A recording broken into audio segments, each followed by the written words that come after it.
Thank you, members, for putting your faith in me and voting for me.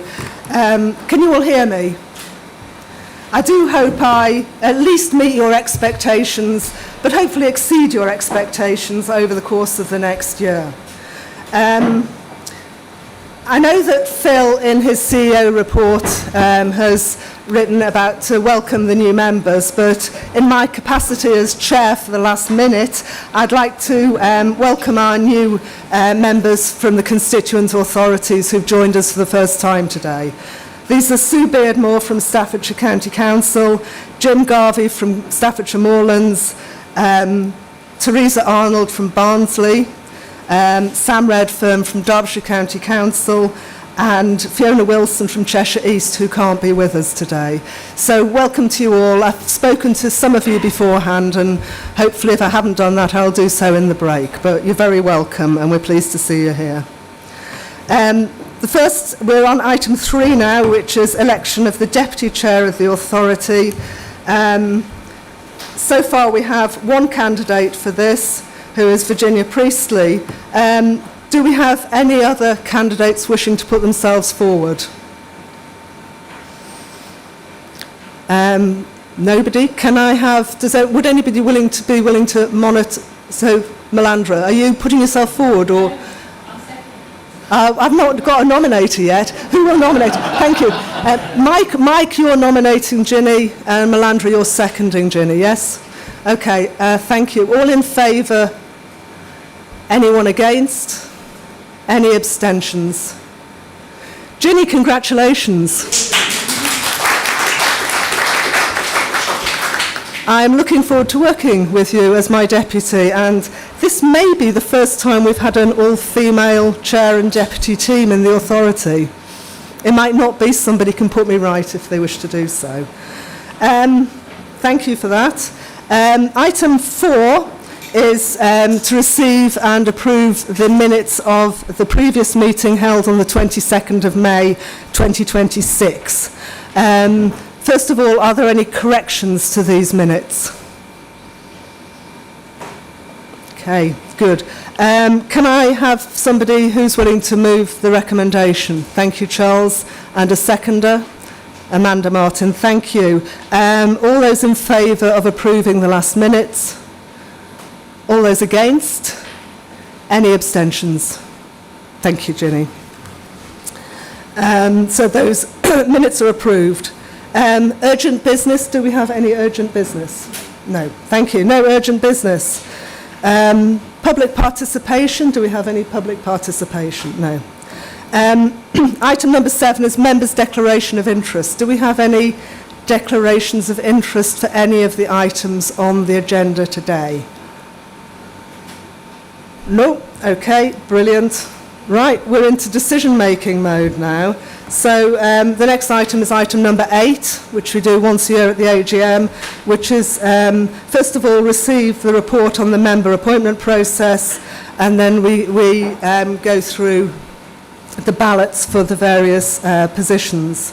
The member appointment process met on at least 1 or 2 occasions over the course of the spring, and their purpose is to receive expressions of interest and manage the process. So I'd like to thank those members who put the work in to do that. Can you put your hands up if you were on that member appointment process?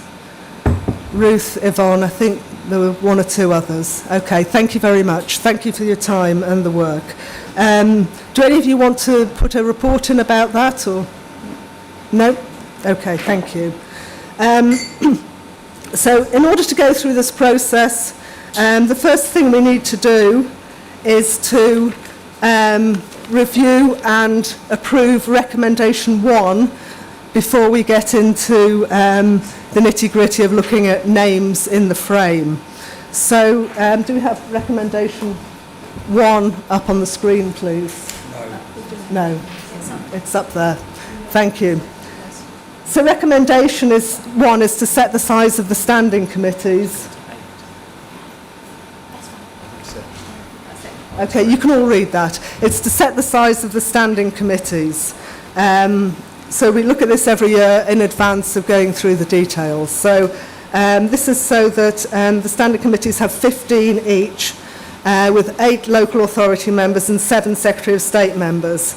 And there's details of why we have various people on the planning committee and various positions. And there's an additional place on the resources committee to accommodate the chair if required. And in this case, it will be required. So can I have somebody to move that recommendation? Charles, thank you. Someone to second it? Ginny, thank you. All those in favour of approving this recommendation? Thank you. Anyone against? Any abstentions? Right, thank you. So that's recommendation 1 sorted. So the next stage is to look at, we go through Appendix 1 now of item 8. And the first item is to agree the chair of the planning committee. We have 2 people here, Ginny Priestley and Mike Chaplin. Are both people planning to stand for this? I'd like to withdraw my name from this. Thank you. So, so Ginny's withdrawn her name from this, so she's now deputy chair of the authority. Is anybody else wanting to put themselves forward on the day for this? Right, okay. So, Mike, you're the only candidate for this. Do we have a nomination for Mike? We've got Ginny, we've got lots. Seconder, Keith Rustage, I'll take, thank you. All those in favour of Mike becoming chair of the planning committee? All those against? Any abstentions? Mike, congratulations, chair of the planning committee.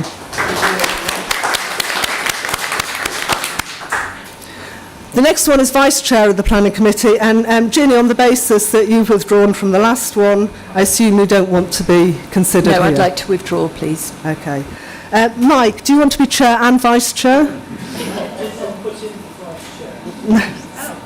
Oh, right, I'll remove you as well. So we've got 2 candidates for this, Patrick Brady and Bill Handley. Patrick and Bill, are you both still standing for vice chair of the planning committee? Yes? Okay, thank you. Are there any other people who wish to put themselves forward? Lovely. Okay, so we now go to a ballot. Oh, sorry, before we go to the ballot, can I have a proposer for Patrick Brady, please? Jean Warmby. Seconder, Melandra, I saw you put your hand up, thank you. Proposer for Bill Handley, Yvonne Witter. Seconder, Charlotte Farrell. Thank you very much. If we could now move to a ballot. Please, red slip Right. with the name of the person who did it. You all have in front of you a pack of ballot papers, and we're to use the red slip, and you put the candidate's name on here of the person you wish to be vice chair of the planning committee, and someone will be around to collect those slips.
Okay, members, if we could come together again, please. Oh, thank you.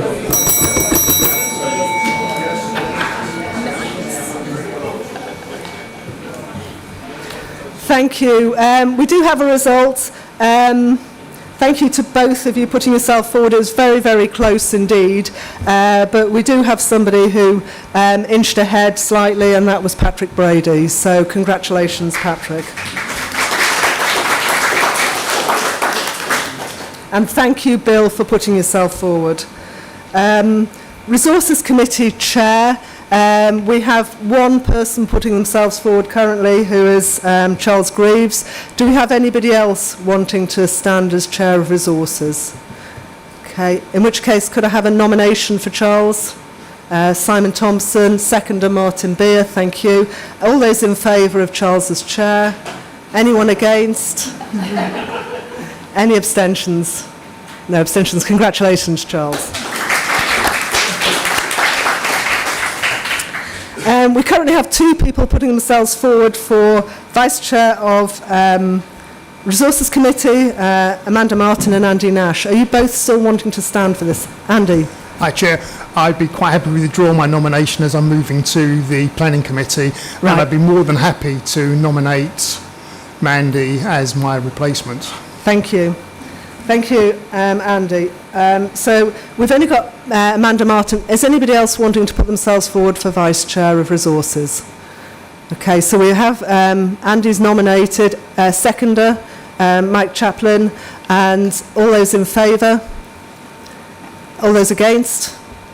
Any abstentions? Good. Mandy, congratulations.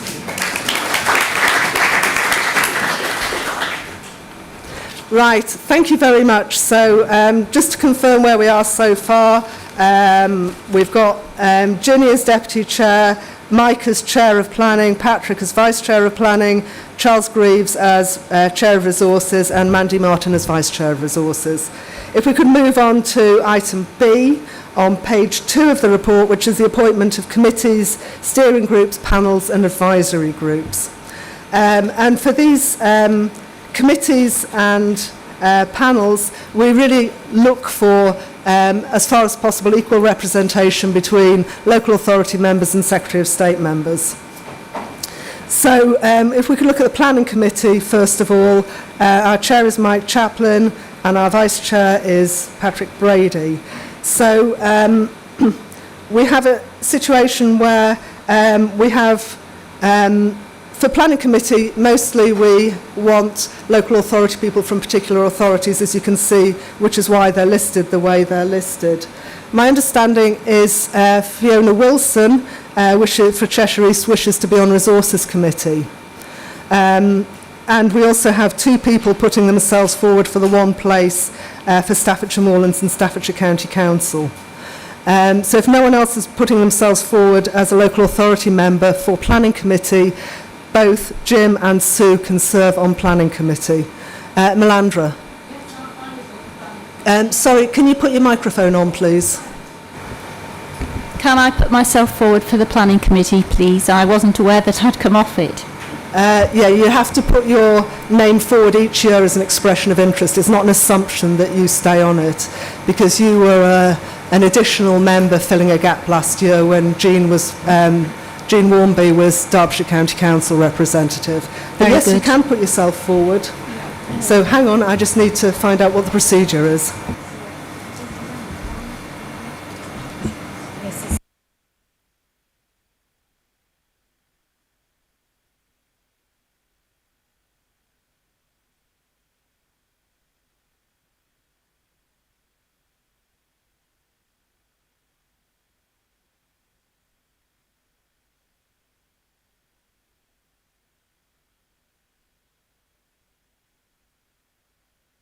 I'm going to ask Angela to explain the procedure here now.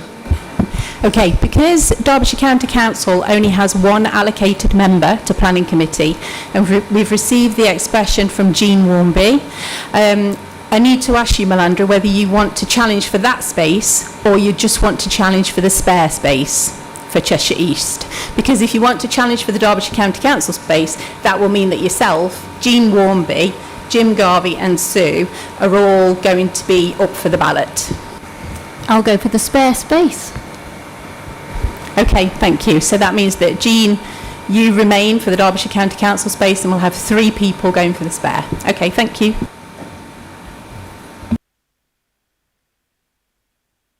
So we do just need to propose and second each Yeah. one. So we need proposers and seconders for these 3 individuals, and it will be the one with the lowest vote who. So because there's only... Because there'll be one there. Yeah, so there's one... There's 2 people for 3 spaces. No, there's 3 people for 2 spaces. So only one of those will get this one. I wonder if we need to do this one first. Right, okay. What we need to do is we need to have a ballot for the Staffordshire Moorlands space first. And then the person who is appointed for the Staffordshire or Staffordshire Moorlands place is then appointed to that position, and then Melandra and the person who isn't appointed to Staffordshire go into a ballot for what was the Cheshire East post. So we need to have 2 ballots. So I need proposers and seconders. First of all, for Jim Garvey, please. Can I have someone proposing Jim Garvey for the Planning Committee? Thank you, Hannah, and Amanda seconding. Thank you. Can I have a proposer and a seconder for Sue Beardmore for the Planning Committee? Patrick Brady propose, Bill Handley second. Thank you very much. So if we could go for a ballot now on the green piece of paper, and please put Jim Garvey or Sue Beardmore on that piece of paper. Thank you.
Thank you, everybody, for that process. Again, it was another close vote, but Jim Garvey has won that vote to go on the planning committee as the member for Staffordshire Moorlands and Staffordshire County Council. So congratulations, Jim. Sue Beardmore. Where's Sue? Sue, thank you. Hi, Sue. Yes, I spoke to you before, didn't I? Would you now like to be considered for the spare place on planning to go through to another ballot with Melandra this time? The alternative is you go on Resources Committee. To which? What, to go on Resources Committee or to go for another vote? All right, thank you very much. Thank you, Sue. So, Melandra, you've scored your place on Planning Committee, so well done. But next year, can you remember to put your name on the expressions of interest form? You don't assume you stay on a committee, you have to show that you're interested. Thank you. Right, so that's planning. Do you want me? Shall I? I don't think we need to confirm that. So I think that's planning committee sorted out. I will read the members out so we're clear. It's Melandra Smith, Jean Warmby, Andy Nash, Ian Huddleston, Jim Garvey, Mike Chaplin, Lee Hartshorn, Teresa Arnold. And then the Secretary of State members are Kath Potter, myself, Rachel Bennett, Bill Handley, Martin Beer, Patrick Brady and Virginia Priestley. So that's the planning committee sorted out. I think if we just do another proposal and seconder for the entire thing, Right, because okay. we haven't done anything for the Secretary of State. Right, okay. I've just been informed we need to have a proposer to confirm the planning committee and a seconder for that. So Andy to propose, Mandy to second. Thank you. All in favour of the planning committee? And anyone against? Any abstentions? Thank you. If we could move on to the resources committee now, please. Our chair is Charles, vice chair is Amanda Martin. The local authority members I now have in place are Sue Beardmore, Ken Rustage, Matt Buckler, Charlotte Farrell, Sam Redfern, Nick Adams, Melandra Smith, Charles Greaves, Simon Thompson, Ruth Swetton and myself, Yvonne Witter, Hannah Corran, Amanda Martin. And we have two vacancies still. One is for the National Secretary of State member to replace Ken, and the other is a vacancy for the Secretary of State Parish. I will be interviewing for the new Secretary of State National in August, so it'd be nice to think they'll be with us by the autumn as well for that. Can I have a proposer for the members of the Resources Committee? Thanks, Ken Rustage. Charles Greaves, seconded. All in favour? Anyone against? Any abstentions? Thank you. Oh, sorry, thank you. Yes, sorry, apologies. Melandra is removed from that list, so can we remove Melandra from the list and then vote again, please? All in favour with Melandra removed from resources? And anyone against? Any abstentions? Can I just say it's much harder being here than being there? But thank you ever so much. No, it's really helpful, thank you. I do appreciate it, because I've never done this before. Okay, are we okay to continue, everyone? Good. If we could move on to, these are the various committees other than planning and resources. And here we do look for a balance of local authority and Secretary of State.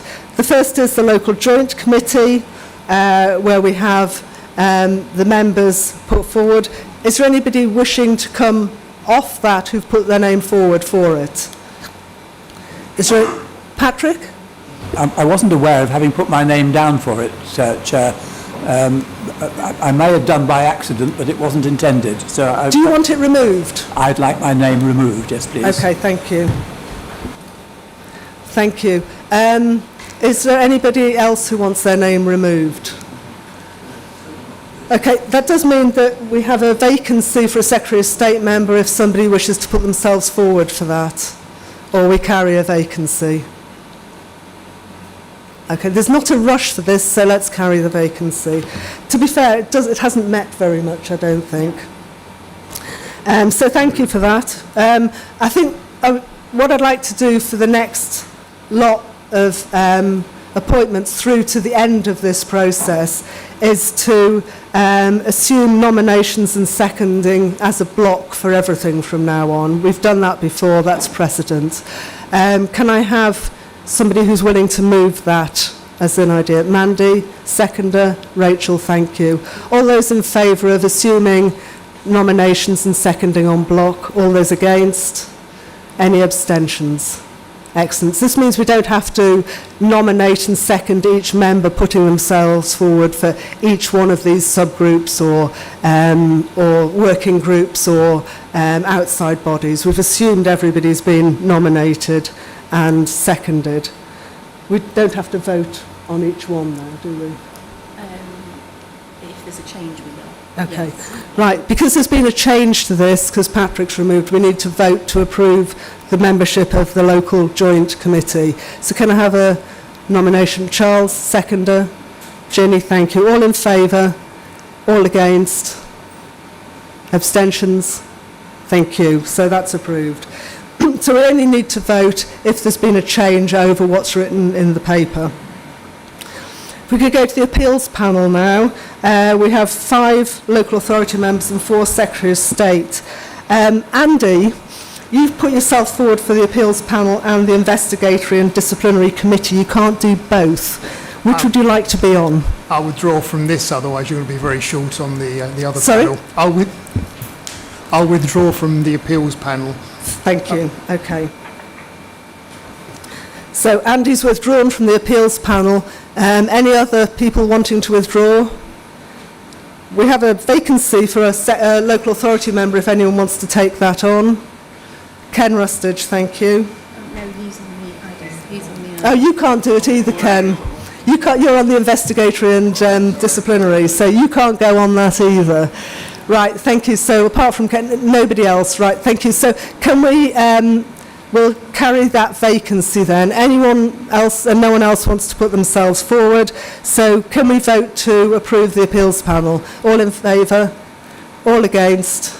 Any abstentions? Thank you. The next one is the investigatory and disciplinary committee. And we have 2 local authority members and 3 Secretary of State members. Are there anyone coming off that committee who's been put there and doesn't want to be on it? Are there any local authority members who want to go on it? Because there's a vacancy. Jim Garvey, thank you. So Jim wants to add his name to that. Any other additions to that committee? Okay, so can we approve that committee with Ken Rustage, Andy Nash and Jim Garvey as local authority members and Amanda Martin, Yvonne Witter and Virginia Priestley as Secretary of State members? All in favour? Anyone against? Abstentions? Thank you. Okay, if we could move on to section C now, which are the other appointments.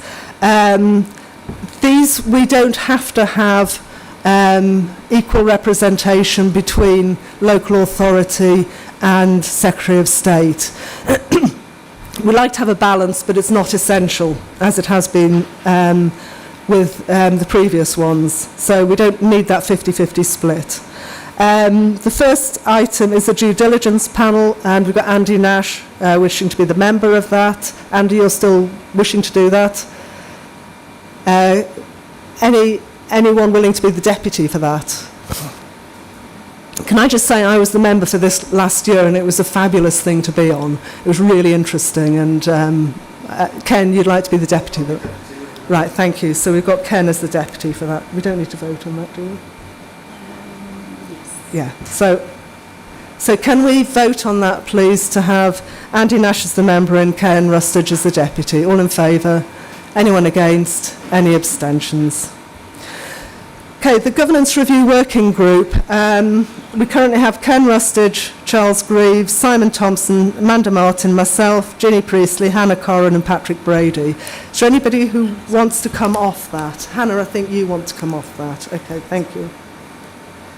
Is everybody else still wanting to stand on that?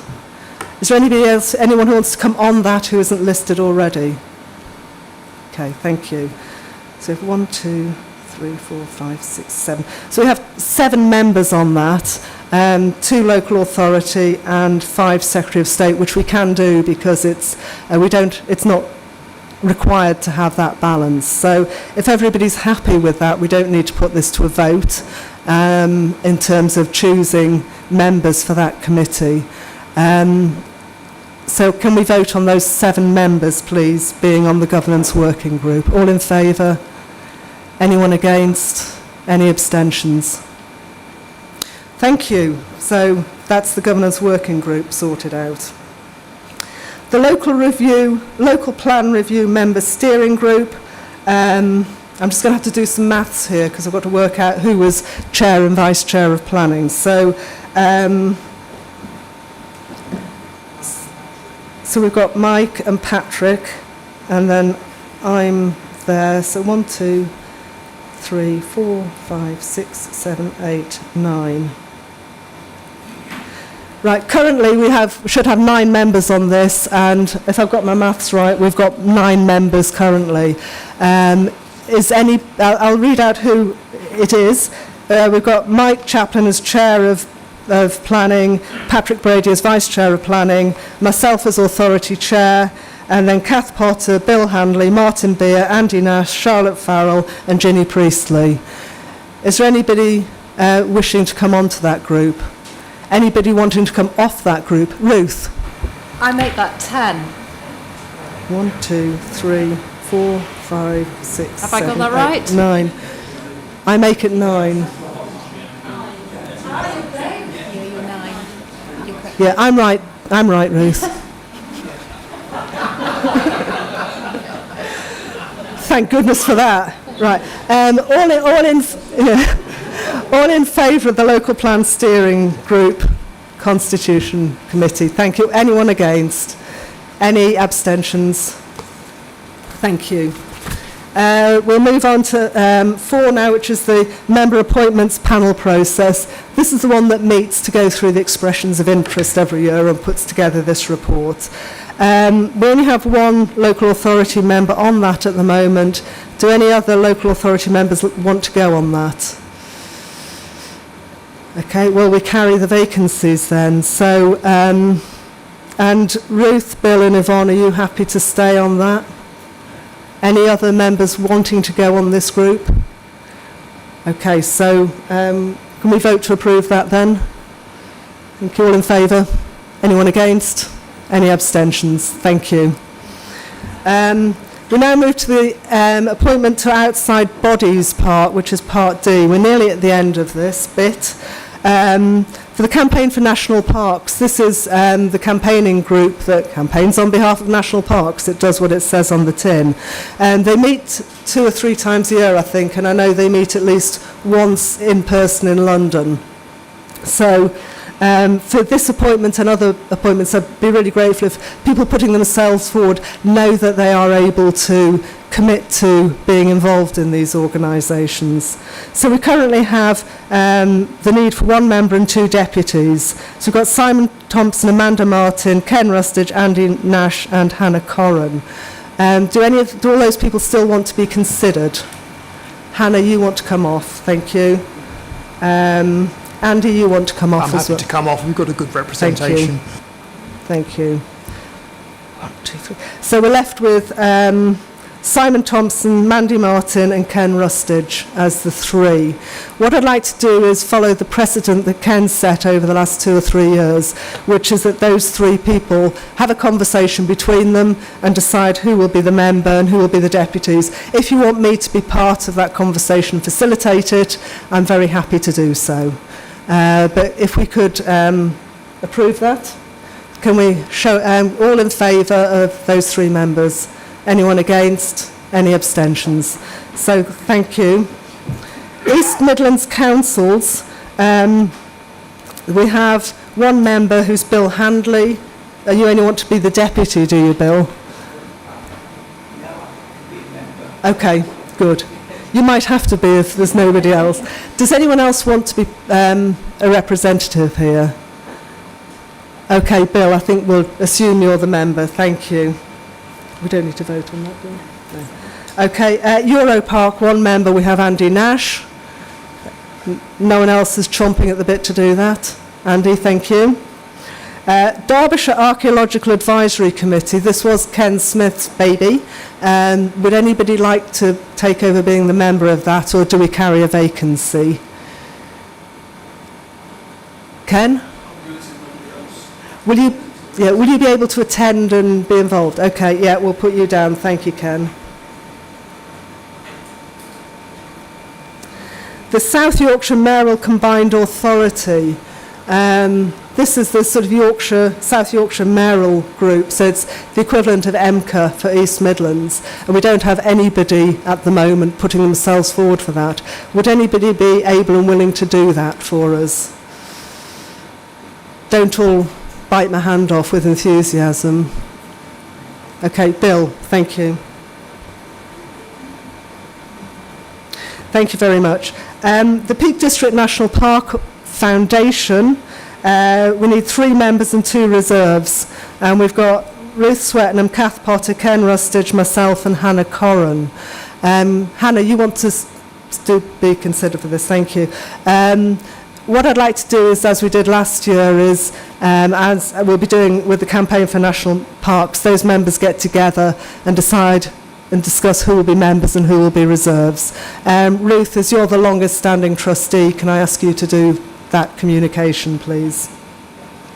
National Parks England, that's me, Chair of the Authority, and National Parks Partnerships, I'll also do that now.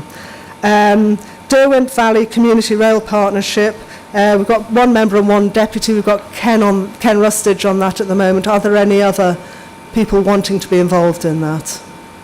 No? So Ken, you're going to be busy. High Peak and Hope Valley Community Rail Partnership, we've got Bill Handley wanting to be deputy and Martin as member. You both happy to do that? Yes? Thank you. Moors for the Future Partnership, we've got 3 names, Martin Beer, Matt Buckler and Ginny Priestley. Can you decide amongst yourselves? And Ginny, you're the current chair, so can you take forward that process? If there's any resolution that's needed, do come and I'll get involved in facilitating that conversation. Thank you. Peak District Partnership, we have Ken Rustage and Andy Nash, both happy to continue that. Thank you. Staffordshire Destination Management Partnership. Normally we have our local authority Staffordshire people doing this, so Sue Boardman, thank you very much. Any other, Jim, would you like to, yeah. And could you have a conversation between you as to who, we'll find out what it is from us and then decide who's going to be member and who will be deputy. Thank you. The Derbyshire Local Nature Recovery Strategy Board and the Staffordshire one and the panel role. This role does actually involve probably half a day, a month or every 6 weeks sitting on the FIPL panel, so it's quite a big commitment, more so than the nature recovery ones. We've got myself, Rachel Bennett and Hannah Corran. Do all 3 want to continue being considered for this? Hannah? Sorry? Sorry, I'm happy to remove my name from that one. You'd like to remove yourself? Okay, thank you. Where's Rachel? Rachel, do you want to still be considered? Right, okay. Okay, thank you. So I'll just have to check. I'll have to check the Oracle.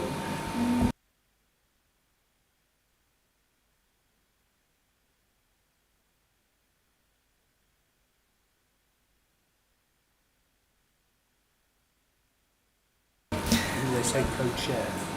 No. You said share the deputy role, did you? Yeah, that's yes. Angela says you can, yes. So you can. That would be brilliant because particularly for FIPL, I can probably make 10 out of the 12 meetings, but it would be good to be able to share that. Yeah, perfect. That would be brilliant. Thank you very much. So the Land Managers Forum, we think this is in abeyance at the moment. Do we? Yes. Phil, can you speak on this then? Yeah, the Land Managers Forum hasn't met for a while, and what we have realised is there's many other ways in which we engage land managers in many other forums. So we are currently reviewing the best ways to bring different land managers together. So we can elect people to this, but it may not actually. Nobody's put themselves forward. That's fine, because things like FIPL and other things that we do effectively do what we used to do with the Land Managers Forum. Okay, thank you. So we'll leave those vacancies. Peak District Local Access Forum, 1 member, 1 deputy. Martin, thank you for putting yourself forward for that. Does anyone else want to come on that as a deputy with Martin? Charlotte, are you? Yep. So Charlotte Farrell, thank you. The Peak District, I've done that. Peak District Local Nature Partnership. This again seems to be in abeyance, and I think has been superseded by the local nature recovery boards and FIPL and things like this. So we're not going to be putting that to the vote because we don't think it's met in the last year or so. I have spoken to Rachel before that, and I don't think it's met. So that's not happening. And the yeah, did you actually ever meet? It hasn't met, but the issue with it, rather than the local nature recovery strategies, is obviously we're doing the work on the one plan for nature, and it should, in my opinion, it should be the mechanism for looking at that. So, right. Because the LNRSs are only the ones that we're on are only the LNRSs for Derbyshire and Staffordshire, not for the whole of the national park. Okay, thank you. So do you think it's worth having it just in case we need to reignite it during the course of this year? Well, we're coming up with numbers for the delivery of the one plan for nature, so we are actually going to need to start doing something on that. So that seems like the right mechanism for doing it. Yeah. I'm looking at Brian. Yeah, Brian, do you want to comment on this? The other group that we're planning for is the steering group for the nature recovery plan. So that again might actually take, which will be the kind of interface with all the local nature recovery. Yeah. So as you said, it's sort of changing a little bit. Will that steering group involve members? So yeah, we have a kind of local authority. Okay.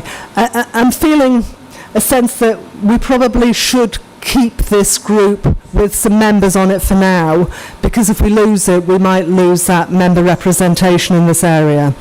Right, thank you. So we will vote on this, so thank you for that. We have 3 people. Hannah? You're coming off, thank you. We have 2 people, so Rachel and Matt, can you sort out between you who's doing what on that? Thank you. And the final is the Stanwich Forum Steering Group. We have Bill Handley, Ginny Priestley and Andy Nash. Do you all still want to be considered? I'm happy to withdraw. Withdraw, okay. So Bill and Ginny, it's over to you for that. Thank you. Thank you for the constructive way we've dealt with that. I'm not going to read everything out about who's agreeing what, but what I would like to do now is to move to recommendations 2 to 6 under item 8. Bill. Just from my experience last year, there's a potential pitfall is that the people need to be notified when meetings are taking place, which I wasn't for a while, and one of the things I was representing. So if you're not notified, then you're not doing your job. Yeah. So I'm not blaming anyone, but I'm just saying we've done this now, we've allocated people to roles, but it needs to be a very robust system so that they're invited. Yeah, are you talking about the outside bodies or? Yeah, the outside bodies. Right, okay, thank you. Noted, and yes, you're right, and I think it is useful to to know when the meetings are. I mean, for instance, last year I became a trustee of a foundation, and there was a meeting the week after, and I didn't know till the AGM I was needed at the meeting the week after. So It's that I sort of don't know thing. what the mechanism is, but we can't know to Yeah, we'll have a look at that, Bill. Thank you very much. Ginny.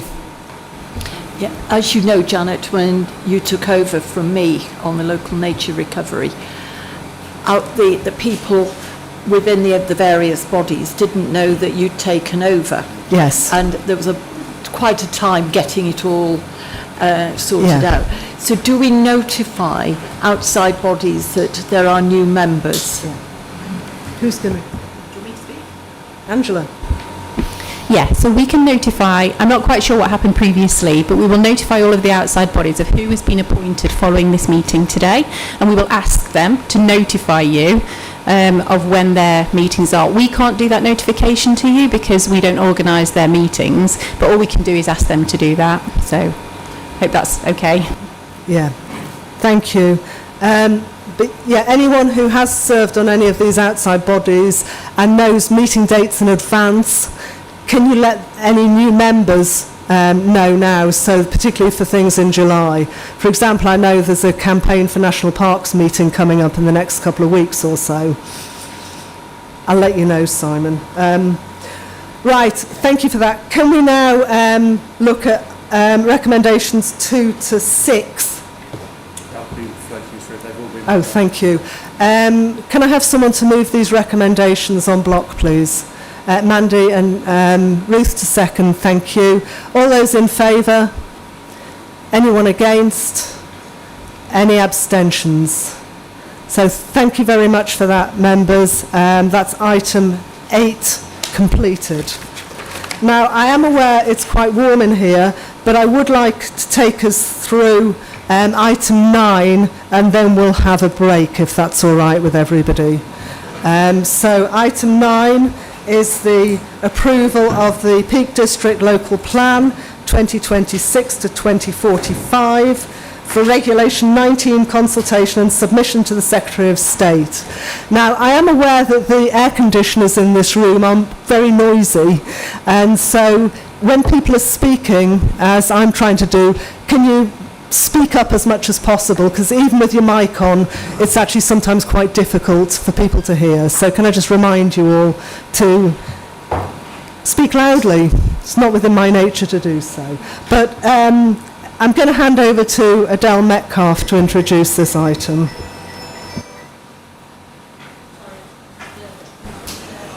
Thank you, Chair.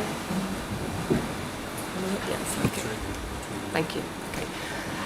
Authority members are asked at recommendations 1 and 3 to approve the submission draft to local plan and policies map for Regulation 19 consultation and submission to the Secretary of State. Members are asked at recommendations 2 and 3 to note the other submission documents which will also be published subject to consultation and submitted to the Secretary of State along with the plan and the map. Recommendation 3 is worded in respect of the additional legal requirements pertaining to strategic environmental assessment and habitat regulations assessment. Members are asked at recommendation 4 to give sufficient authority to the Head of Planning and Conservation in consultation with the Chair of the Authority to make non-material and/or minor amendments to these documents prior to publication and submission. As members will be aware, the plan has been subject to significant public consultation, both statutory and non-statutory. Thousands of responses have been taken into account. The plan has also been subject to significant internal scrutiny through the work of the member steering group and the 3-member forums. A near final draft of the local plan was sent to all members on the 15th of May this year. This draft included all the policies and all the supporting text. There was an opportunity to discuss this at the member forum on the 22nd of May. The final draft to local plan, policies map and supporting documents have been available to members in accordance with the committee procedures. Members will have noted that formatting, proofing and minor amendment, including with regard to the illustrative figures, is required, and this is in hand. The only changes to policies or supporting text made between the near final draft and the current draft presented to you are minor changes required as a result of the habitat regulation assessment. As set out in the report, the Regulation 19 consultation represents the final stage of the authority's plan-making process. Unlike previous consultations, where general comments and alternative options can be taken into account, the focus of the Regulation 19 consultation is exclusively on whether the draft local plan is legally compliant and sound. Legally compliant means prepared in accordance with the relevant acts, regulations and guidance. Sound means that the plan is positively prepared, justified, effective and consistent with national policy. These terms are precisely defined in the National Planning Policy Framework. Information about this will be included in the consultation guidance to ensure that consultees, residents and communities understand the scope of the consultation and can engage meaningfully. Subject to timely receipt of printed materials, the Regulation 19 consultation will begin on the 27th of July or as soon as possible after that date for 8 weeks. Following this, the consultation responses will be processed and summarised in accordance with regulations and the required pre-submission checklist submitted to the Planning Inspectorate. There may or may not be required actions for the authority as a result of the pre-submission check, but members are requested at Recommendation 5 to delegate authority to the Head of Planning and Conservation to take any necessary actions. In any event, the submission documents will be submitted to the Secretary of State on or before the 31st of December 2026 in order to comply with the rules for submission under legacy regulations. At this point, the local plan formally enters its examination. The purpose of the examination is to assess whether the plan is sound in accordance with the legal tests of soundness mentioned previously, positively prepared, justified, effective and consistent with national policy. Examination is undertaken by the Planning Inspectorate and will follow a set process. At initial assessment, the inspector will look at the plan, our evidence and the consultation responses and decide what the main issues are. Written statements will be requested from participants to address specific questions raised by the inspector. The main issues are then discussed at public hearings led by the inspector. The inspector will let us know if any main modifications are required, and if so, we must consult on them. Recommendation 6 of the report requests delegated authority for the Head of Planning and Conservation to agree any modifications. The inspector will then issue a final report which is sent to us and which we must publish. That marks the end of the examination. We then must decide whether to formally adopt the plan as our local policy. If we do, we can only adopt the plan with the modifications recommended by the inspector. I commend the draft plan, policies map and submission documents for your approval in accordance with the recommendations set out. And the most sincere thanks to all who have helped to shape it over the last few years. That's it, Chair. Thank you. Thank you very much, Adele. It's been a long journey to get to this point.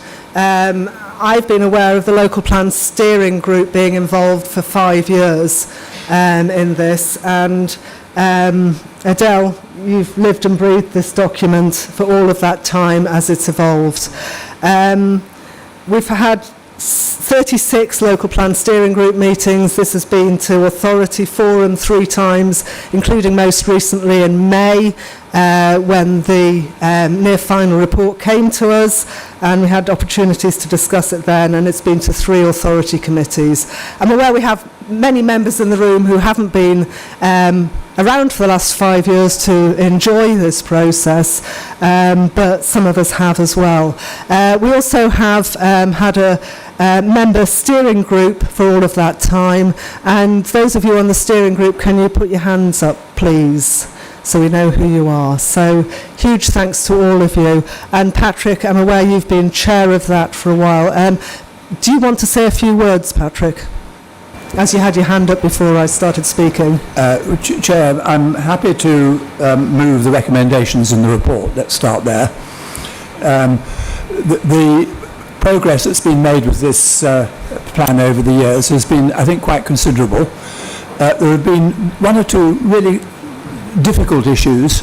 One of them has clearly surrounded the whole area of housing, and I suspect that there will be a lot of discussion around that when it comes to the examination. I know one or two partner authorities have got contributions to make on that.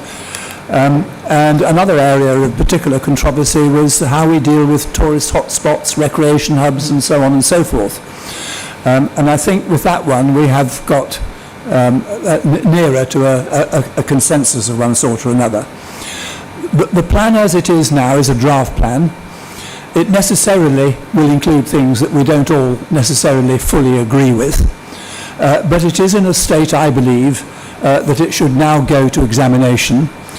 And if any members of the authority read through it and they don't feel very comfortable with something, they, like any member of the public over the next 6 or 8 weeks, have the opportunity to make their observations clear in representations, and of course those will then be considered by the inspector when it goes to examination in public. Can I just add this? The word professionalism is often, I think, wrongly used nowadays, but I would like to compliment Adele on the professional way in which she has handled the working party, certainly in my time on it. It is an unusual experience for me in this authority for us to sit down and be left with an open question as to what our policy is. But that actually happened time and time again, and her approach, I think, was right. Her approach was to try and find out what we wanted to do and then to translate that into policy. And throughout different parts of this process, that is exactly what's happened. And when members have come up with concerns, I refer back, for example, to the whole issue of recreation hubs, she has done her very best to try and understand what we're getting at and help us through to some sort of conclusion. As I say, it's been a very remarkable experience, and I can only commend her strongly enough for what she's achieved. There may have been the occasional bat across the head to try and get us to see sense, but there we are. That's all part of the professional's approach, isn't it? But I've moved this recommendation for approval. I presume somebody's going to second it. Thank you very much, Patrick. Ginny, I saw that you were seconding that. Before we go to a vote, I just need to ensure that there are no other comments or questions from members. Right, okay, can we go to a vote then? All in favour of approving these recommendations as outlined? Anyone against? Any abstentions? Thank you, Yvonne. Adele.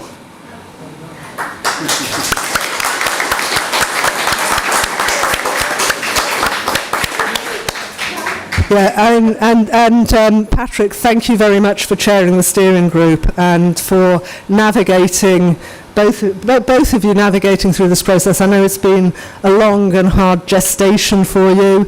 It takes even longer than gestating an elephant, I understand. So, but huge thanks to the members, but particularly huge thanks to Adele and your team. It's been phenomenal, and thank you very much. Right, thank you, members. I think we've deserved a break. So if we could come back at 11:25, please. I think we need a bit of time outside this room to let it cool down again. So we'll come back at 11:25. Thank you.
Thank you, members, for coming back in such a timely manner.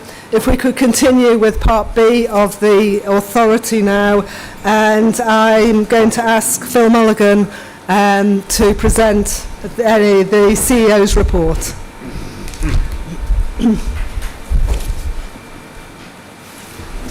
Yeah, thank you. So just a few, what I normally do for new members is the report's there as tabled, had a chance to read it, and then if there's anything that's happened since or I need to update on, I'll just talk about that. So a few things. The 75th anniversary report launch is still all scheduled for next week. You think you're hot now? There's going to be 80 people in this room next week, next Wednesday afternoon. We do have the Minister attending, which is fantastic. In fact, we've got a whole day with the Minister for National Parks, Mary Cray, which is brilliant. She's going to be going out on a great North Bog visit, so Moors for the Future are part of a bigger partnership across the whole of the north of England, and so we're taking the Minister out there, which is wonderful. Coming here, having actually another kind of meeting and lunch with the Landscape Observatory, which we're hosting, so that's great, and then we'll have the report launch here. So that's looking really strong. In my report I talk about not yet having got our core grant agreed with DEFRA. We're still in that position. The good news is that at the moment that's because they are listening to the concerns we have about the details in the grant, and they're making some changes, so it's taking a bit longer to get a new agreement in place, and they have given us some emergency funding, cash, so we have had a transfer of money until we get the grant agreement. So that's all very positive. Wildfires are mentioned, I think while I was writing this 10 days ago or so, we were having the wildfire up on Tintwistle Moor, so that was obviously very significant and went on for a week or so. What it's shown us has shown us a number of things, but one of them is that we need to review our resilience to be able to respond to these things in terms of how many people we have trained to use equipment, drive big bits of kit, what the kind of people on leave or rest days and so on. So that's given us some things to work on there, and also where we site equipment. So that's been a positive outcome from that. I mentioned that I was due to have a roadshow in Winster. That actually happened yesterday. So we had a small group, but highly engaged. Fascinating to hear what people who live in the national park think of us and what their experiences are of dealing with us.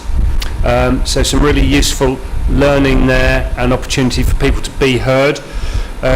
Lots of issues around planning, building conservation, but also things that are not really our responsibility, but we need to know about, like the declining number of kids in the school, 4 children in the school in Winster, the number of houses that are second homes and so on, the housing pressure, the need for more. So these things, we do know about them, but just by me being there is allowing people to at least speak to me directly about some of these issues. And just finally in the report you'll see that I used some emergency powers that I have to make an appointment of a head of service. I should have brought that to the last authority meeting for members to note, and that was a mistake on my part that I didn't, so I've just brought it here so that you can note I used those powers because there wasn't time to wait for the next authority meeting to get authority to approve the appointment of Rob Roddy. So it was a time critical appointment. That's it, Chair. Thank you very much, Phil. Are there any questions for Phil? I've got Matt Buckler and Ken Rustage. Bill, did you have your hand up? So Matt and then Ken. Yeah, I've got two questions. Firstly, around wildfires. At our community and environment meeting yesterday, we were asked about the public space protection orders that there are in Derbyshire Dales, and it would be good to know or it would be good to get some thought, not necessarily now, but for another time, about how we can work more joined up across the national park and local authorities around how we actually do enforcement around that, and how wildfires are going to become more and more of an issue, and how the expertise in the national park can be extended to areas of the districts which aren't in the national park, because the fire operations group is very much in the national park, But it's going to be more of an issue, if you're getting wildfires happening in London, then they're going to be happening across the whole of Derbyshire. So it'd be good to know, there's a leadership role there about that. And the other thing was about Rodri leaving. Is he going to be doing the work, or is he doing the work on the quantifying the numbers for the action plan for nature, or is there another mechanism, another way of doing that? Thanks, Matt. So Rodri left us with a couple of things that he still wanted to get done, and he is wanting to do those in a voluntary capacity now, and that is about the plan, the actions, and getting the maps sorted out. So he is doing those things, will be doing those things. He doesn't want to leave not doing them.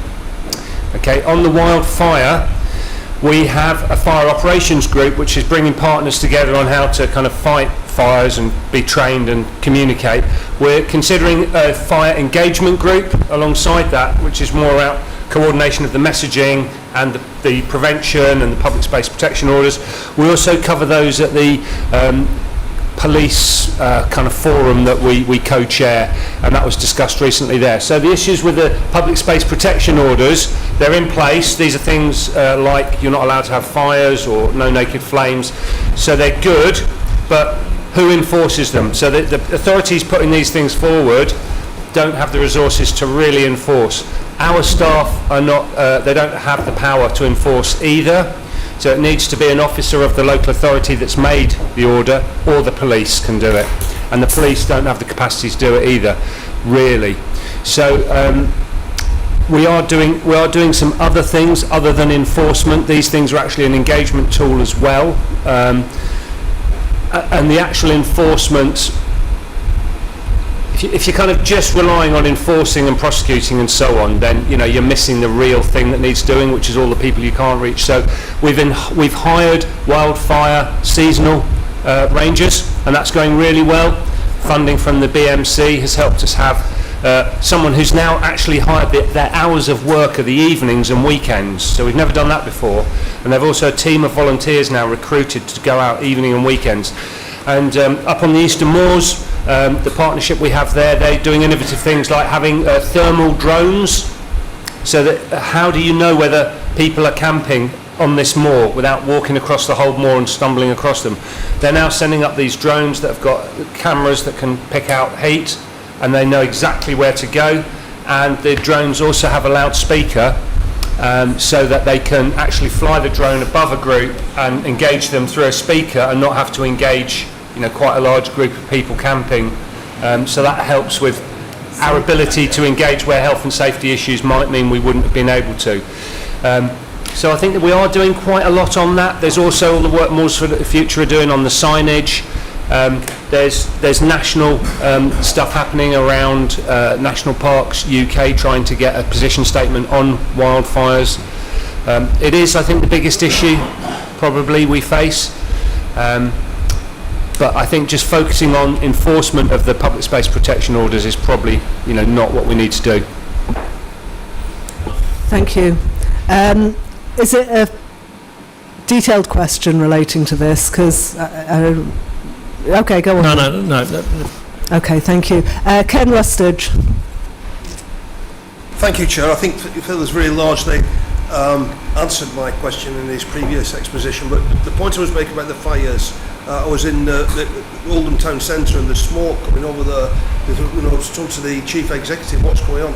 It was tin to whistle more, and they got fire tenders from Derbyshire Fire and Rescue, and they called on for support from Greater Manchester Fire and Rescue. But really my question is, look at this heat now and this weather, we're really facing, there's the immediacy, and like I said with these drones are really exciting ideas. I just wonder further really, to go into the schools, tell the kids, it's people, they quite often don't know what's caused it. Is it sometimes, I was listening on the radio something about, what do they call those things, those, when they don't smoke, whatever they call the vapes, that's the word I'm looking for, and they throw them out and they can be defective, and it's just like a tinderbox out there. In the terrible journey I had today, look how all the moors and that are really like straw coloured, and it's just like a tinderbox waiting to go off. So I mean, really that's the answer, but I am worried. We don't want to go back to, was it 4 or 5 years ago when they had to get the army out. Andy Burnham stood in and got the army said, please help our brave firefighters. And what I did know on that was actually, there was another fire on Winter Hill, and that's a really important site. If you lose that, you're going to lose all the comms. So they said, well, let's just get all the people out and get these fires out. But I think Phil's really all over this one. And it's just, my question is really just the immediacy of here and now. And I noticed on the tour, when there's that sign up there, you know, hopefully as people read the signs, it was a bit overgrown, but you know, just that's all we can do, especially with the extra people we've brought on to go around and stop them in the drones. Thank you. Okay. Thanks for your comments, Ken. I think, you know, we are very aware of the urgency of this, but appreciate your thoughts on that. Mandy and then Hannah. Thanks, Chair. Phil, I noticed the update on the funding news, and one of the things that jumped out was around DEFRA looking to put in new terms and conditions and making it harder and more bureaucratic. Can you just bring that to life a little bit about some of the things that we might see as a result of these new changes? Or is that... So, as I understand it, this is more, it's not kind of DEFRA picking on national parks and making life difficult for us. That's not it at all. Across government, they're looking to get more standard terms and conditions, and they've got a new commercial kind of grant terms and conditions, and they're wanting to apply that to national parks. Now, there's quite a few things in there that we don't have to currently do, that if we had to do would be more work for us. Things like having to get approval for all disposals, approval to how to spend receipts. So quite detailed stuff that we don't have to do at the moment. And if you think about the move that's happening elsewhere with trusted partner status and so on, it feels like a step where we need to be enabled, we need to be trusted, and the standard terms and conditions that are being applied don't seem to be in line with that. Now, we are pushing back on that, and as I understand it, there's still some discussion. Sinead or Emily might want to make any more points around the specifics that we're worried about in the new terms and conditions or not. Have I covered it?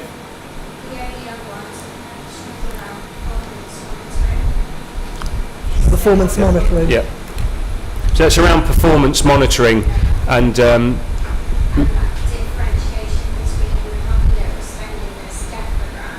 yeah.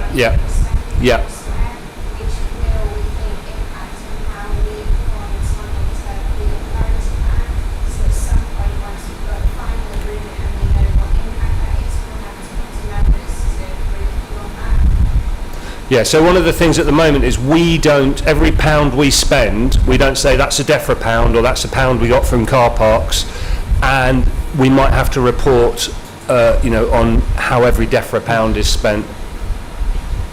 Great. Hannah. Yeah, it was potentially more of a proposal for maybe the members considering all of the difficulties that are around wildfires. Maybe it would be good to have a volunteering day as the members to get out and go and support the wildfire ranger, and to actually get up on the moors ourselves and to have that interface with members of the public so that we can all understand, you know, what is happening in practice.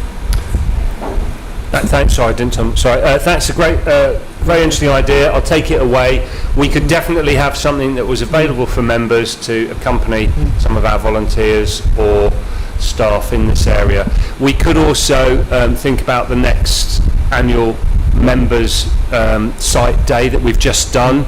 We could incorporate something on wildfire work next year on that, but you can leave that with us, Hannah, but thanks for your idea.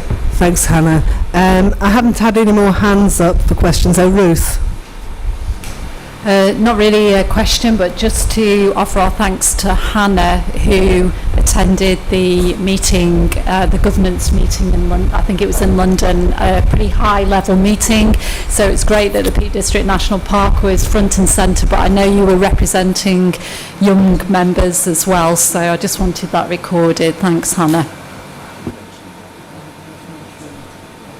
Go on, do you want to? Yeah, so you're coming, there's some Hannah, you're on the slide reel as well, so you are front and centre of what we do, and we're also grateful next week you're one of the people speaking at the 75th, a kind of a younger voice for what national parks can deliver for young people and what you need going forward. So we're really grateful for the amount you are doing and representing us nationally. So thank you. Thank you. I've got no more hands up, so I'd like someone to move the 2 recommendations for the CEO. Matt Buckler to move them, Rachel to second. All those in favour of the CEO's recommendations? Anyone against? Any abstentions? Okay, thank you. Phil, thank you very much for that. If we could move on to item 11, which is the members' annual attendance report. This is really, it's in the decision pack because we wanted to keep the member-related admin, if you want to call it, all fairly coherent. But the recommendation here is to note the annual return of the members' attendance for 25-26 at meetings of the authority, standing committees and essential member training as set out in the report. Does anyone have any questions relating to this? Okay, in which case, could I have someone to move the recommendation that we note this? Anyone to thank you, Andy, seconder Charles Greaves. All in favour? Thank you. Anyone against? Any abstentions? Thank you. So that's item 11. Item 12 is the annual calendar of meetings. Now, Emily, I'm just going to ask you to speak briefly on this because there is a small amendment to what members have been given.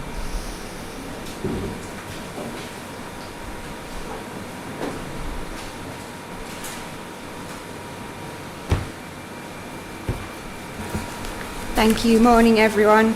So this is a fairly simple report that's seeking approval to approve the remainder of the 2026 meetings and then across 2027.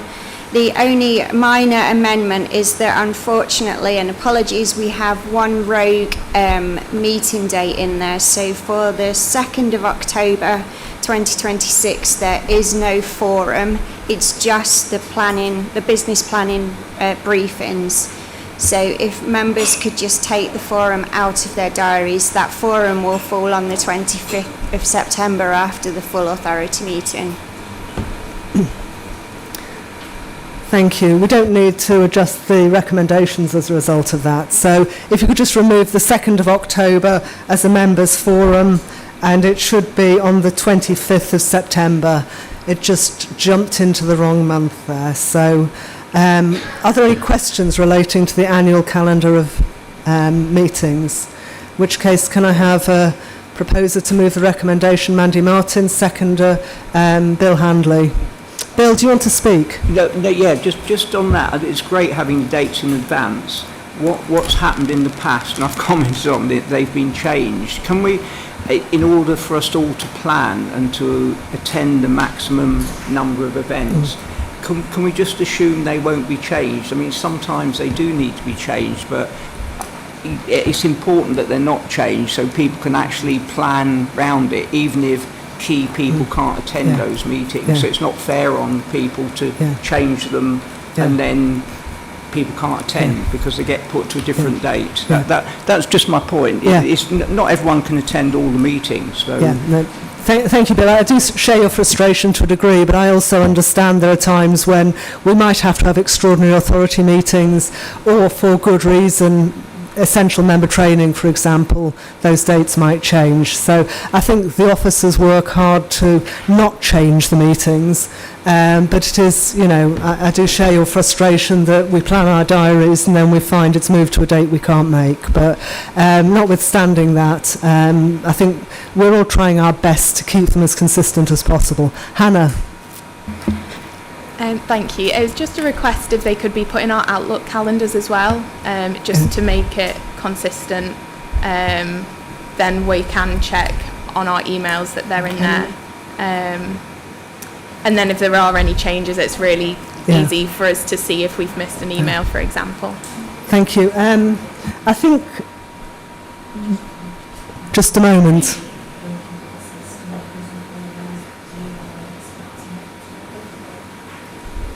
Depend on the system. We'll have to have a look. Hannah, we'll have a look at that. I mean, we certainly used to get electronic notifications of dates. The first stage is to agree the calendar for next year and then see what happens. But I think it depends on the system. If we can, we will.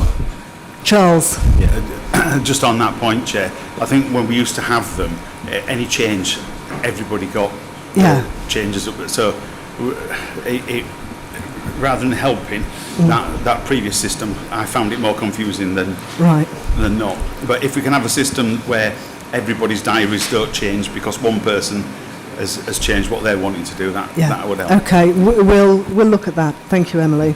Okay, so this has been proposed and seconded. All in favour of approving the calendar of meetings? Anyone against?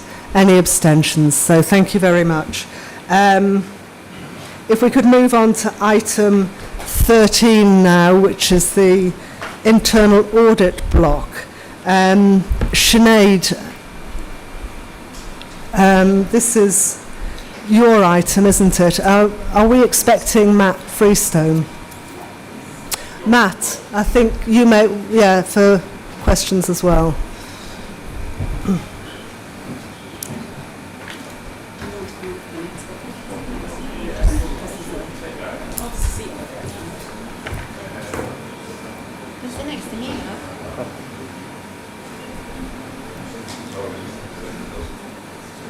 Matt, there's a seat here at the front next to Simon if you want to come up here. Oh, the audience, okay, you can come and sit next to Angela then.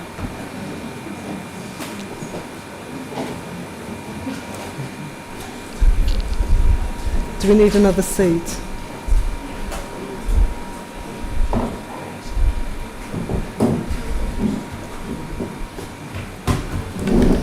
Right, thank you. We've got a big team here for the audit items. So, Sinead, can I hand over to you, please, to introduce and take this bit forward, and then we'll get Matt to deal with the detailed questions. Good morning.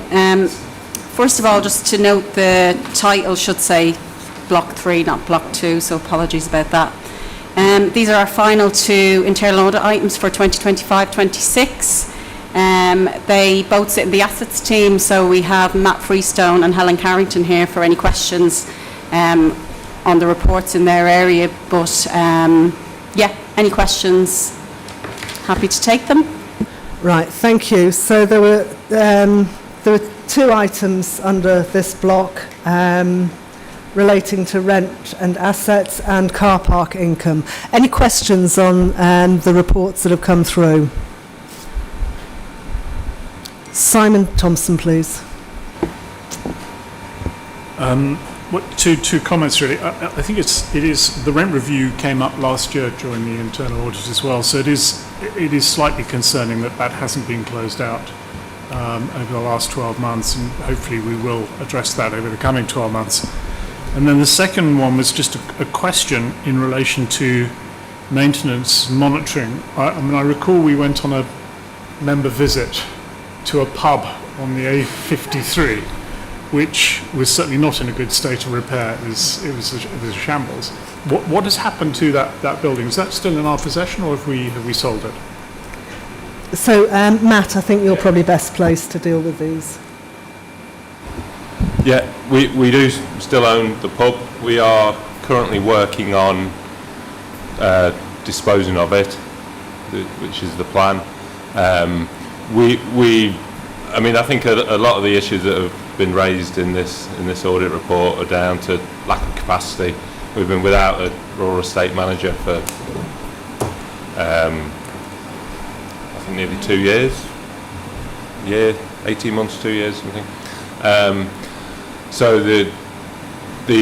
for instance, the pub, while progress has been very slow on disposal of that, we are working on disposals of the other sites we looked at, which is the barns across the road and Flash Barn as well, which are all progressing. So I think where we're at with Royal Cottage, the pub itself, is we're just waiting on an options appraisal that we commissioned with Fisher German, who were providing some extra capacity while we were short of staff over the last 18 months or so. And the first question. Sorry, in terms of the maintenance, the rent reviews. Yeah, I mean, to tell the truth, we've made significant progress on that. They are all there or thereabouts. So I think there's some very low value grazing licenses and low value leases that haven't been reviewed, but all of our main agricultural tenancies have been reviewed over the last 12 months or so. Thanks, Sam. Any other questions on this item? So, Sinead, did you want to come in? Sorry, thank you. Just to put some more context around it, Simon, it was on for audit in 24-25 and the findings were quite significant. So myself and Hannah, who was the head of assets at the time, we decided to put it back on again because we choose as an authority what gets audited, so we were aware that it was bad. So I was really keen that we get it sorted, but unfortunately, because it has taken time to recruit the rural estate manager, which we have done now, so I'm confident that we'll be able to close out these issues in the next 6 months.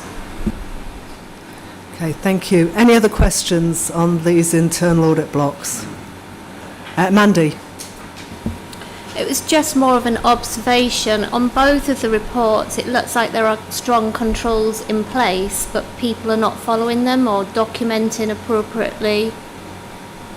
Is there any work being done around education or knowledge of members, of staff, sorry?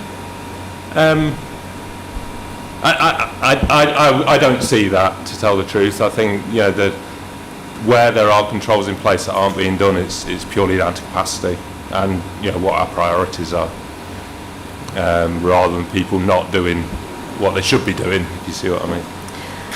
I get that capacity is an issue, but if you have controls in place, they should be followed. They should, but it depends what capacity we've got to do that and what our priorities are.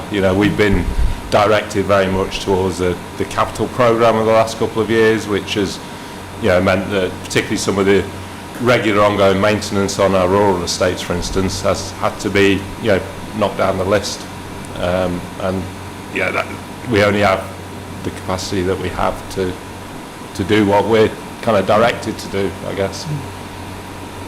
Sinead, do you want to come in on that?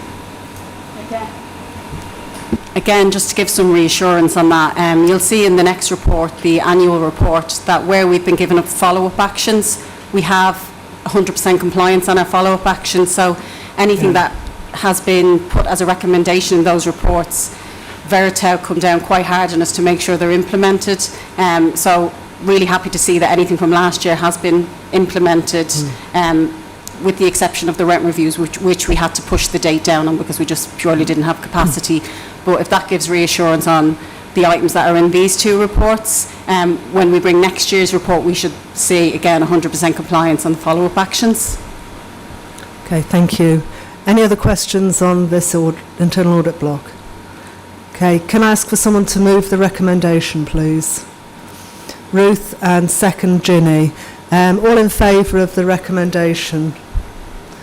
Anyone against? Any abstentions? So thank you. Thank you, Matt and Helen. I think you are released now from this item. So Sinead, don't go away. Thank you. Okay, if we can move to item 14, we're now into the items which are largely for information. The first item on this block is the Internal Audit Annual Report. And I'd like to welcome Tom Absalom from Veritu, who's our internal auditor. And Tom, over to you to say a few words, please. Thank you, Chair. Good morning, everybody. You may have to speak up because of the air conditioning. Can everyone hear me? Yeah. So I'm here to present the annual reports for the work that we've carried out in 2025-26 and provide our annual opinion on the authority's arrangements for governance, risk management and control. I'll take the report as read, but just speak to a few key points. So the opinion that we're providing for this year is one of substantial assurance, so that's the highest rating that we give. So we give 4 ratings of assurance, which are set out at Appendix B in the report if you want to see the definitions. So that is very pleasing. All of the audit work has been completed, so the individual opinions for those are set out at Appendix A in the report. As Sinead said, we have carried out follow-up work during the year, the results of which are set out at Appendix C. All of the actions which we've followed up have been completed, bar one action where we've agreed a revised date with Sinead.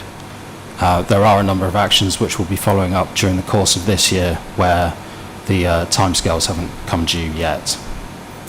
As part of our reporting, we also provide the authority with the outcomes of our internal quality assurance and improvement programme and the results of our annual client survey. So we carried out a self-assessment against our professional standards this year, which has identified a small number of improvement actions for us, but overall we consider that we conform to our professional standards. The report at Appendix D also includes the annual client survey. Those responses were very positive and we're quite pleased with the results that we had from that, although the only thing I would note is the response rate could be higher, which would be quite nice. So some of the charts in there are quite sensitive to small changes or differences of opinion. So that's the report. Thank you. Take any questions. Thank you, Tom. Any questions on the annual audit report, either for Tom or Sinead? I think you're going to get away without any questions. It's a hot room today. Thank you very much, Tom, and thank you, Sinead. If we could ask someone to move this recommendation to receive this report. Charles and Martin to second it. All in favour, please raise your hands. Anyone against? Any abstentions? Thank you. One abstention. Thank you. If we can move on to... Thank you, Tom. Lovely to see you. And thank you for the work you've done for us.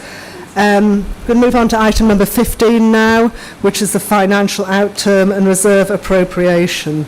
I'll hand over to Sinead.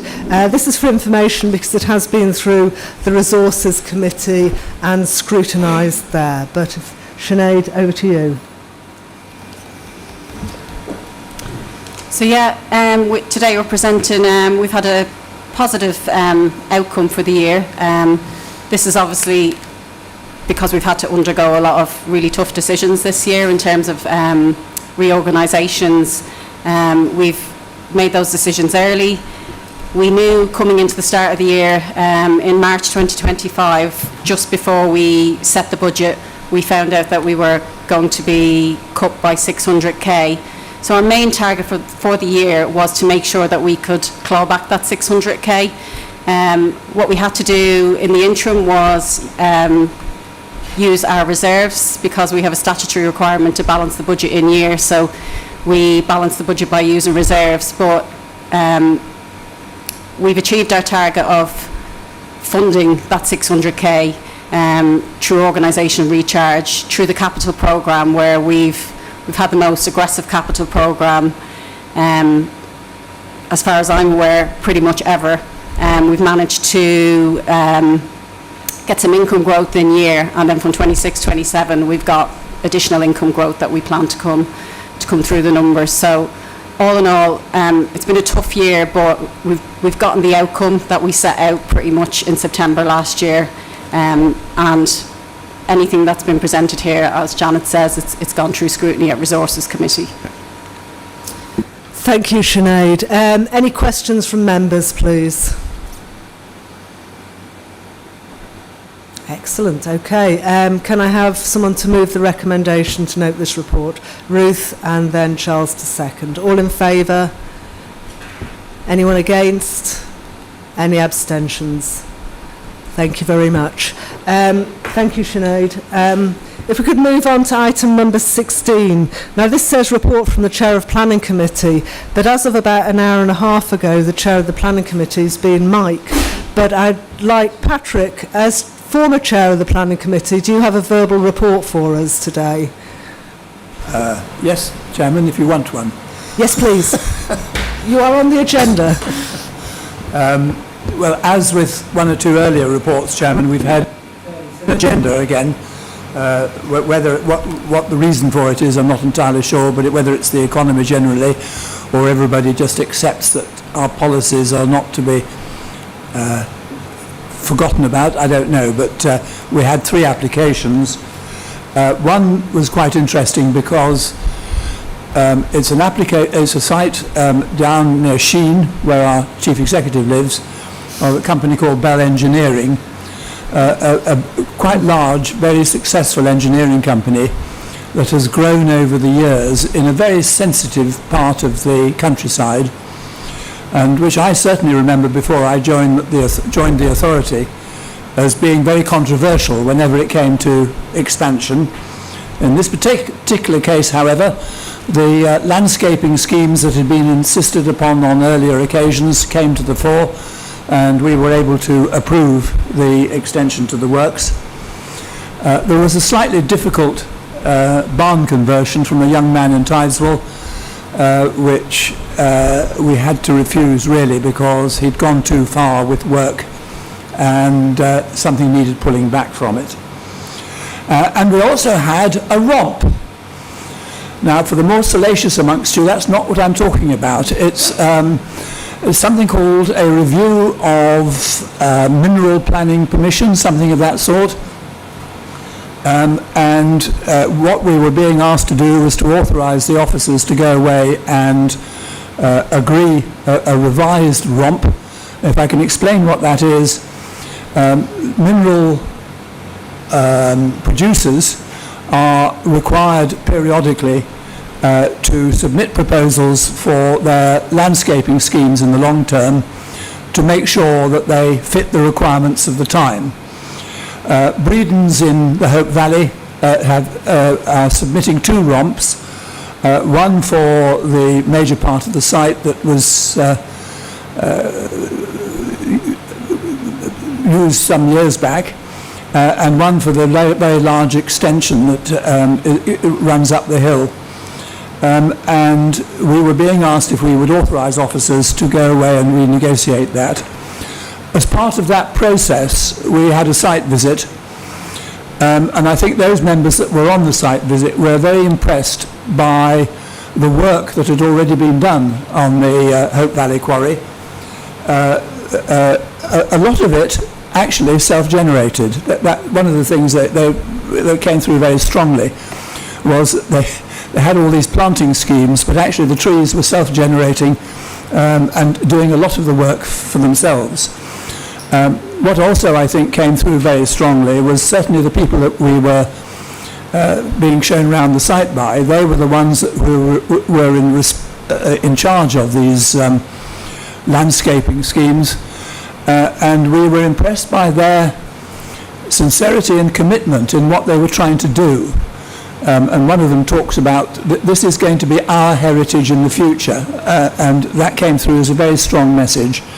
And I think many of us who saw the site were quite reassured by the work that was being done there. Let's add one more fourth thing. We had a remarkable thing. We had, I think it was 6 or 7 appeals reported to us, and every single one of them we won. Excellent. That's perhaps worth recording. That's very unusual. Thank you, Patrick. Thank you for that. Can we move on to the report from the Chair of the Resources Committee now, please? Charles. Thanks, Chair. So Resources last met on the 5th of June, and in our Part A session we had a progress update from Moves for the Future Partnership. So that was a year-on-year update, and we also had a presentation of the GOIT video after the smoke clears, but due to some technical difficulties, we only got halfway through that. So hopefully everybody else watched it at home. You can watch the film. I think it's on YouTube. So it's called After the Smoke Clears, and it's about the GOIT, the impact of the GOIT wildfire and the recovery work. In Part B, we had a few items. So we had the financial outturn and reserve appropriation, which we've just covered in the full meeting. We had the project risk programme for Landscape Observatory, and we had our exempt minutes as well. So if members want to see more detail on those, they'll need to go into the member section of the website to be able to access the Part B minutes. Thank you. Thank you, Charles. If we could move now to reports from the outside bodies. The Local Access Forum is Martin. Is there anything you want to add over and above the report you've submitted, Martin? You need your microphone on, please. Microphone. Could you put your microphone on, please? Just to mention the work that Sue Smith from the authority has done, and the officers from Derbyshire County Council, and the amount of work which has been done on access rights across the national park. Thank you for those thanks to Sue, and thank you for sitting on this body, Martin. Derbyshire Archaeological Advice, yes, sorry, Simon, yes, of course. May I just raise a question on local access? I should declare this as an interest, but I'm a footpath inspector of the Peak and Northern Footpath Society, and all the parishes that I'm responsible for all fall under DCC. There is a huge backlog of repair work for footpaths, which is getting systematically worse, and DCC clearly are suffering like everybody else from severe resource constraints, and I suspect maybe prioritising pothole repairs over rights of way. But they clearly have a statutory duty to maintain rights of way, and it's obviously from a national park point of view absolutely critical for maintaining access. So at the moment they are sending out standard emails in response to reports of obstructions on footpaths saying that it does not meet their criteria for remedial work. And the Ramblers Association and the Peak and Northern Footpath Society are certainly pressing them to, reminding them they have a statutory duty. But it would be very helpful if the authority, if it has any interactions with the rights of way, the Highways Department at DCC, could also just remind them that this really is an important issue, particularly if we're talking about vegetation which is obstructing paths, because if you leave that over a number of years, it will ultimately close the path and we may lose them. Thanks for your comments, Simon. I don't want to open up a conversation about footpaths and responsibilities here, but we probably should let Sue Smith deal with that from an authority point of view. Nick, I know you're part of DCC. You probably want to say something here. Yeah, it's maybe in defence of DCC. The maintenance of footpaths, as I understand it, is down to the landowner. So if I obstruct or a footpath in some way, I very quickly get a letter. The usual thing happens, I forget I've put an electric fence up, and I'll get a letter about a single strand of polywire in the way that's probably not live. So I'm surprised that, and I've had it in one of my parish councils, and lots of issues with the footpaths, and they're saying, well, how can we fund it from a parish council? Well, the landowner's responsibility. So it's, I know you didn't want to get into discussion of this, but I found that DCC's soon on my back. So, maybe there's a different avenue to pursue. Thank you. Okay, Martin. The Access Forum has written to DCC, and DCC have agreed that priority for action on footpaths should be on, well, basically the importance of the right of way, and not as it had been in chronological order of them being submitted. So footpaths which are being used more often, and particularly bridleways, are being prioritised. But it's a very small group in DCC who actually deal with this, and they're doing it as far, they're going through a very long list as fast as they can. Yeah, Simon, it sounds like you should be having conversations with Nick and Martin and Sue Smith. Good, okay. I mean, it does sound a little perverse that the ones that get used most get prioritised, because it becomes a self-fulfilling prophecy that if they're in disrepair, they can't be used and then they fall out of use. But I don't want to open that discussion here, if that's okay. But Simon, thank you for your comments, and they're noted, and Martin, thank you for your report. And Nick, thank you for your contribution as well. Derbyshire Archaeological Advisory Committee, note their outside body report as well, and thanks to Ken Smith for that. I'd like to move on to item number 19 now, and it's over to, it's the Phil Mulligan show. All right, thanks members. I know it's very hot in here. I know we've had a busy morning, but you really are in for a treat now with the annual show reel. I get it, a lot of what you do is very procedural. There's big packs of papers for you to read. You sit here, you make really important decisions. This is a chance to show you a little bit what's underneath the bonnet. Some stuff you can't get out and see in the field.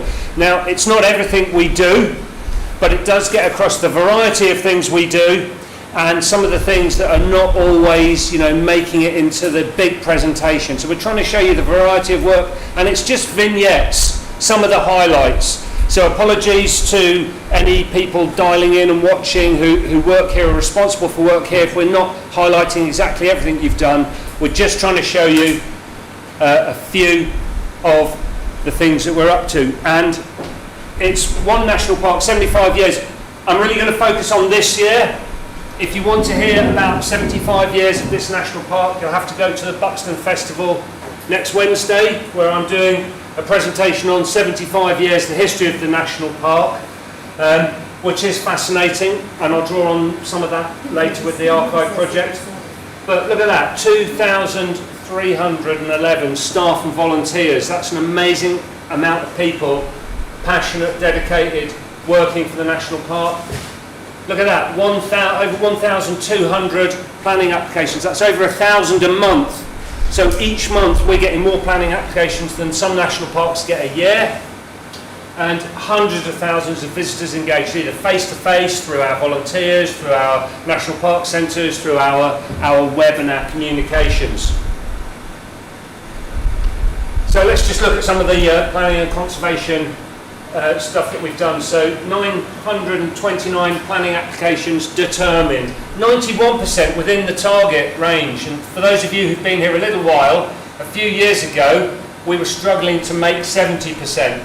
So that's Brian and the team, a magnificent turnaround in terms of being able to determine applications.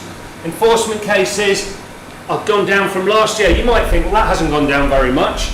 But when I started, it was more like 500 or 600 backlogging cases. So we've really brought the numbers down, and now the ones that are on there are even harder to get down. So the rate of change is going to slow down a bit.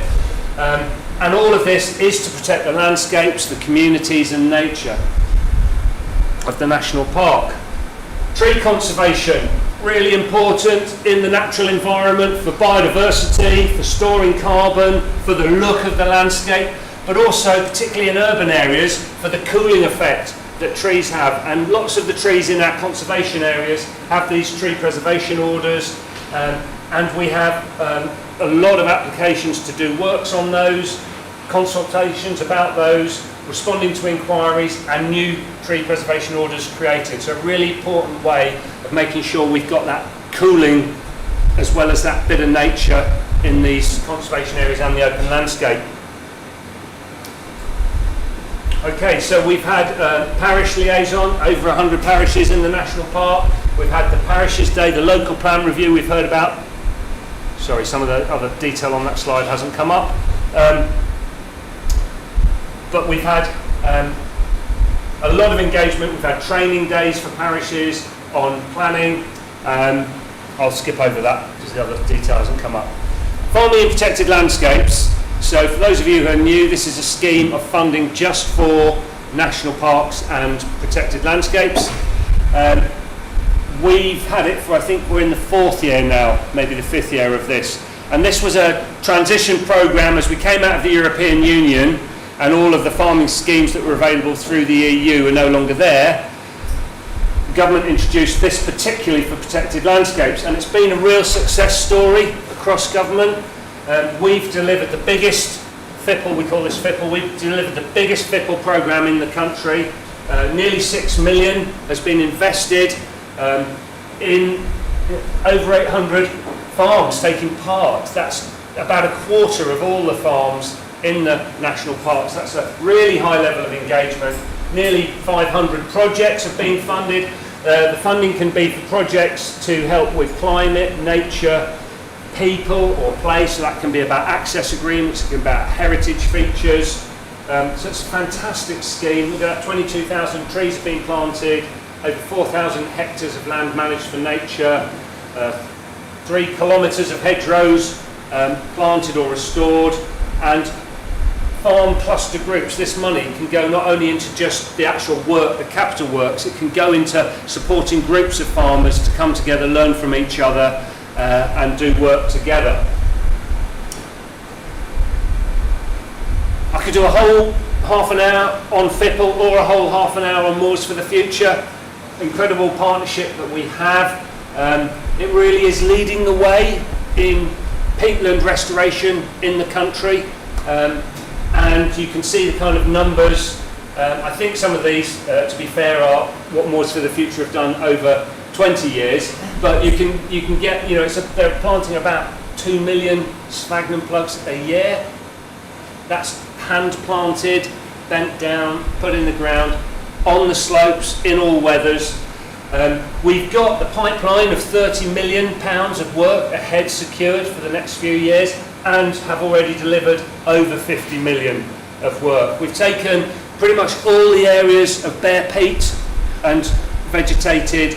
We're re-wetting, so we're trying to make the moors wetter, more diverse. That's better for flood resilience, it's better for drinking water quality, it's better for protecting against wildfires and recovery after wildfires. It's storing carbon and it's creating little micro habitats up on the moorland. So amazing work done. It's done through partnership and volunteers. So it's a really incredible programme.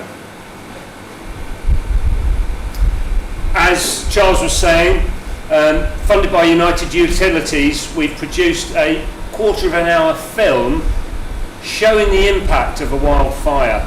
It's very moving. I have shed a tear watching it. It shows you the impact and the dangers that we face. So it's worth watching. You can see it's been picked up on YouTube. It was shown by Patagonia in their flagship store in Manchester, which was great. Moors for the Future are, as well as doing the restoration work that you've heard about, they're also doing the prevention work. So it's Moors for the Future that have secured those digital signs that you can see. 20,000 cars per day driving past those signs. So Moors for the Future are also doing comms, education, scientific research, as well as the restoration and the prevention work. So this year we've been working on an archaeological research framework. So this is a document that will help guide the way we look at archaeology in the national park. So we've secured external funding for that. We're working with the university, and it's going to give us a framework for some of that decision making around really important features, because what you see in the national park is the result of past human activity over 300,000 years, you know, in some areas. So understanding what we have now in that context is important, and understanding what we're doing now and what the implications are for archaeology and heritage are really important. This year we've started Landscape Connections. This is a National Lottery Heritage Fund project. The project could be worth £10 million for us. I've spoken about this before. This year we've hired out 2 project staff. We're in what's called, slightly confusingly, pre-development phase. So we've got some funding to work on a development phase that we'll then hopefully get funding for development, and then we'll get funding for the whole project. But that's really important. When you're planning to do work over 10 years, you really need to understand and plan for that well. So you go slower at the beginning so that the project goes well in the future. So that's what we're doing. We're trying to understand what's out there in terms of the nature, the biodiversity along our trails, trying to do all the surveying work, setting up all the governance, and then we'll get through partners over the 10 years into nature enhancements along our trails. And the reason we're doing it along our trails is because trails are where people can easily go to and then get closer to nature. The trails are also corridors, and that can help for nature as well, wildlife corridors. So really excited that that's up and running. Another funded project is People of the Peak. Brilliant project. This is about archaeology, heritage. We have, I think it's 2,500 scheduled ancient monuments in the national park. We have, I think it's 2,500 listed buildings. We don't have the capacity, certainly as staff, to do all of the monitoring of all of these. And it's something that volunteers can do and love doing. And we've got a great team of really community and volunteer-minded archaeologists on the staff, and they're really enjoying putting together this programme, training, delivering works, and you can see that it's going to be over the next few years worth a lot of money. And it's just something that volunteers love doing, and something that otherwise we wouldn't necessarily be able to do. We have another funded project, Landscapes Unlocked. This is National Archives are helping fund this, as well as the foundation, and this is taking the 44,000 images that we've got in our archive, a lot of which were in filing cabinets and drawers that weren't being kind of kept in the best condition for their longevity. So the project is about cataloguing what these images are and then preserving them, make sure they're stored correctly in the Derbyshire Archaeological Records Office, or the archive, sorry. It's also about making the best images publicly available and having a couple of exhibitions that we're going to have. And it's this archive that I'm drawing on next week for when I'm talking about the history of the National Park. And there are some really stunning and interesting images in there.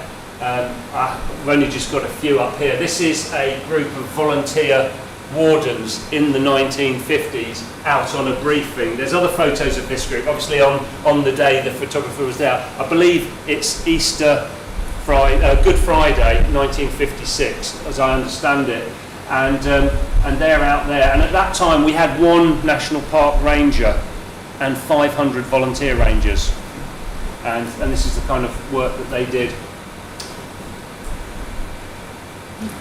So our people, can't do anything without our people. I'm only just putting up a few highlights here.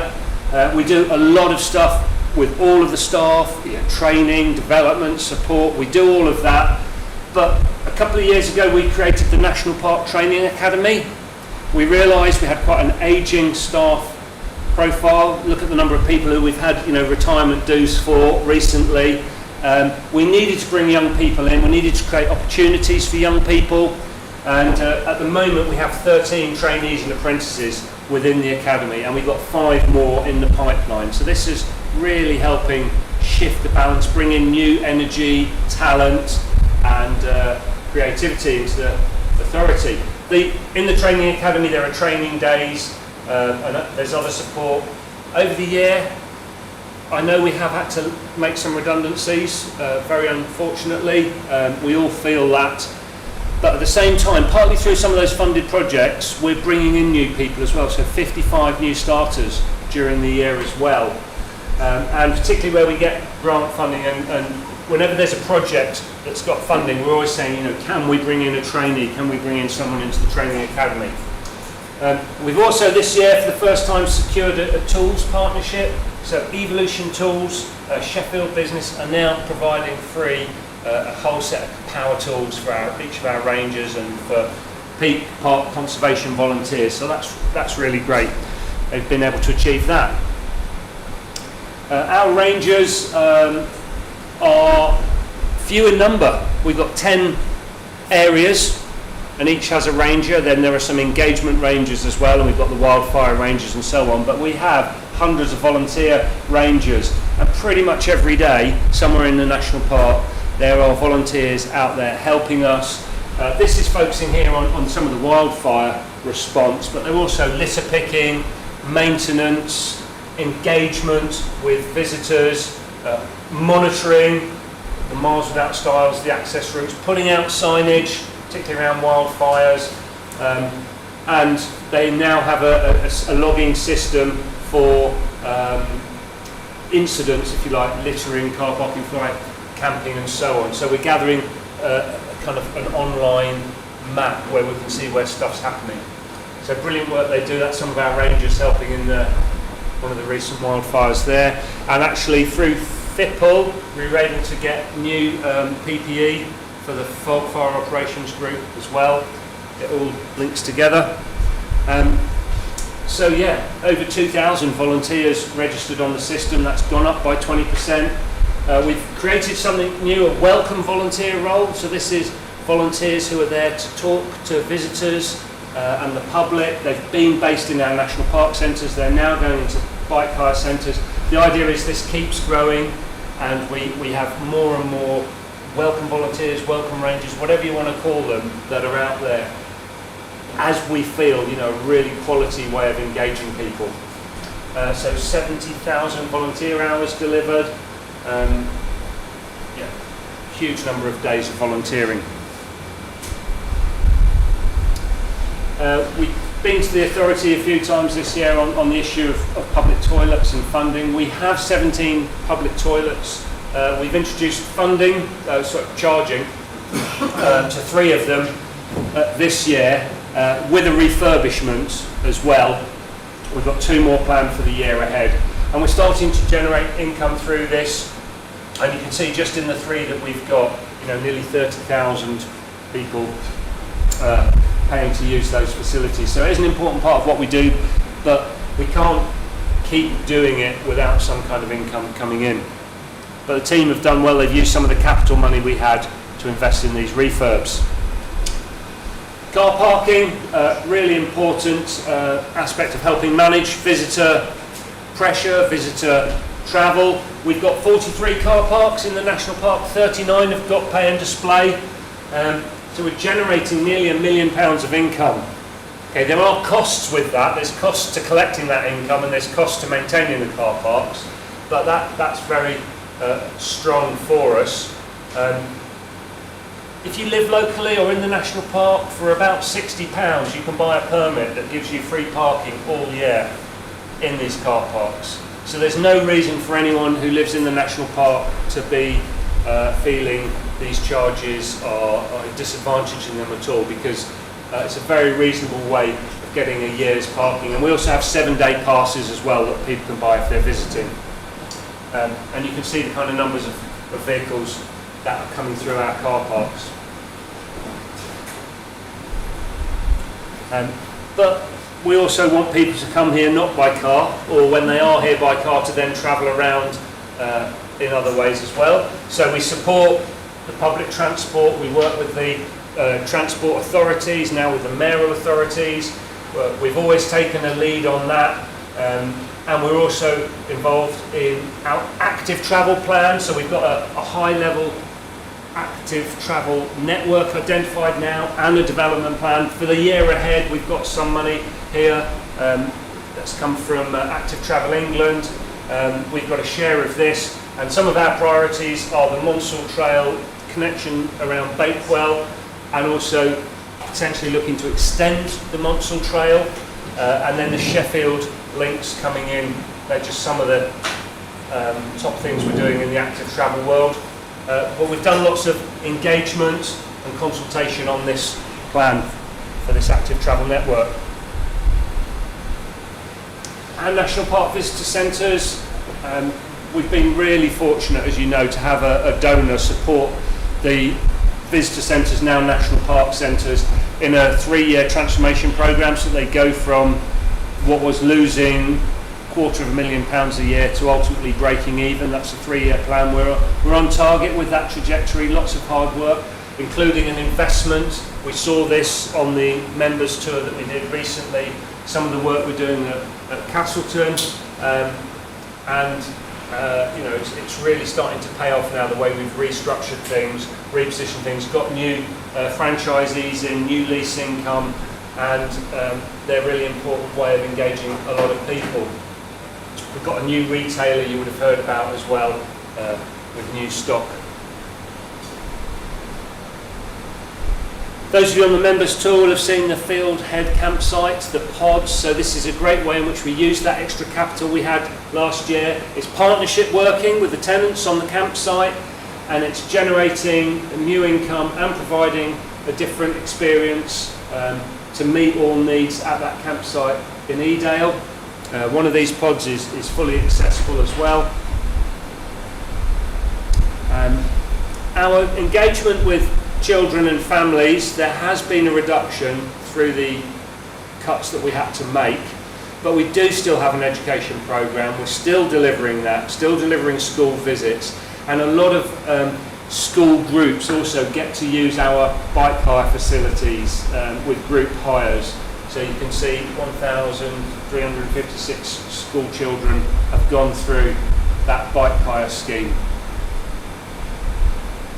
The actual cycle hubs themselves are doing well. We've changed the way we operate them, we've changed the staffing.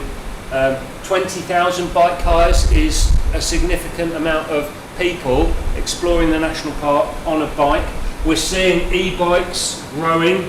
We'll probably see that trend continue, and I should imagine, more, as we replace our stock, there'll probably be more and more e-bikes, which is a great thing because it allows more people to experience the outdoors on a bike. Obviously, we've got the Trails network, which is really good as well, and we tie in the bike hire to the Trails network.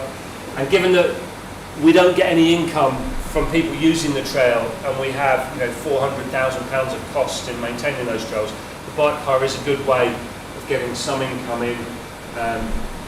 And also, it's the accessible bikes that we have as well. That's coming up on another slide. It's the accessibility that's really important. There you go, Hannah, I think you're on one of those. So we do a lot of engagement with partners. This is Campaign for National Parks, Radical New Perspectives. I'm with John Whitby there signing a pledge, meeting Maria Tickle, local MP, working with the Mayor, that's on the growth plan, but in lots of other ways as well, hosting the National Trust's nature leaders from across the whole of the country with our national park leaders from across the whole of the country. And we had about 20 partners here working on the tourism charter, helping us identify the priorities that we should be working on through the tourist charter. And coming out of the tourist charter type work is the area management approach that Brian's been leading on really well.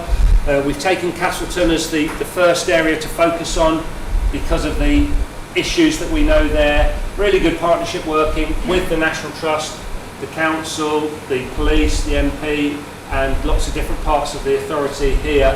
So we've got a better understanding of the issues, we've got shared objectives, and there are a number of interventions. We've already seen some red lines, we're seeing car parking developments, and our visitor centre or National Park Centre work in Castleton is part of that as well. So this is raising our profile, but it isn't just like raising our profile for the sake of it. By raising our profile, we're more likely to get into partnership and funding with other people. People know us, trust us, the kind of programmes that we run if they know them. So that's important. And also it's about the road shows, as I said, that's about not just raising the profile, but changing the perception. So it could be, this is, I think you were at this round table, Hannah. This is you at this one? That's a CNP. That's the governance one, I think. Local tourism awards that we're involved with, the EQM, the environmental quality mark that we're engaged with, that was the Mayor's walk around the national park. And then I'll come on to it with the 75th, but the beer that was produced. This is some of the 75th that we've done. So we started the year with the calendar. That was last year. We had the calendar at the end of last year. We had the pin badges, the logo, the vehicles were all branded up. We've produced the tube map, which I've talked about before, which shows the rail routes in, it shows where the car parks are, it shows major bus stops. It tries to get people to go to different areas, it tries to get them to spread out and to travel without the car. So it's a different way of conceptually sort of planning your trip to the national park. So we're really pleased with that, and there'll be additional layers of Miles Without Styles routes on the digital version, family walks and so on. So that's part of the 75th. We've had trains that the Chesterfield station has branded up as the gateway to the Peak District. We're going to have the naming of the train. That's been postponed because of the weather. We planted the tree. We've had ranger walks throughout the year. We had the actual birthday itself, the planting of the Sycamore Gap sapling, the Tree of Hope. Media coverages, the bells were being rung. Ginny was just telling me now the well dressing in Bamford has got a 75th theme as well. And we've got the exhibition at the festival and the talks myself and Matt Scott Campbell are doing. And then we've got the garden party next week. Yeah, I think it's next week, the week after. And any questions coming from Bakewell later in the summer as well. So, not bad for a 75th. You know, we haven't gone over the top, but it is worth marking, and I think we've done it in a way that's engaged partners as well. So, just coming back to some of the access work that we do. So this slide gets across some of the smoothing the gradients, making the surfaces better, creating viewing points, putting in the changing places facilities with hoists, beds, adjustable height sinks, really opening up the national park to people with all sorts of abilities, as well as the kind of equipment, hand-cranked bikes or wheelchair bikes that we can now hire from places like Parsley Hay. So really pleased to see those. This park's here for everyone. Not everyone can access it, more people can now. And more people can get close to nature. So we've had an accessible woodlands project. This is at Brunts Barn, the site that we own, and a brilliant project conceived by volunteers, delivered by volunteers, funded by the foundation, viewing platforms, little woodland walks, special needs groups going to there. So it's again showing we're here for everyone. We need to make things accessible for everyone, and we need everyone to get closer to nature. We've had a reduced comms team, unfortunately, as part of the savings we've had to make, but still a website that's delivering important information to 750,000 people, well, 2 million people going to the web pages, 9 million seeing our social media, and you can see we have nearly every day of the year we're getting a film or media request coming into the national park.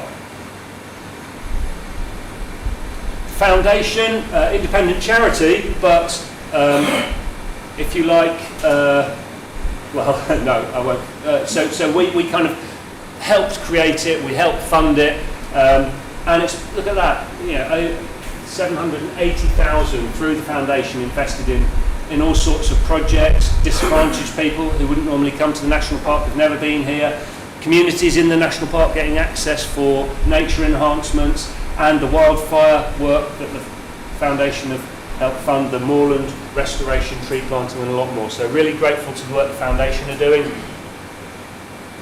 I'm just going to finish with the Landscape Observatory, because this is, if we are the pioneering national park being the first one, we're certainly pioneering here, being the first ones to deliver this kind of technology, working with Cranfield, brilliant AI or strategy data people. You know, not many parks have the kind of team that we've got.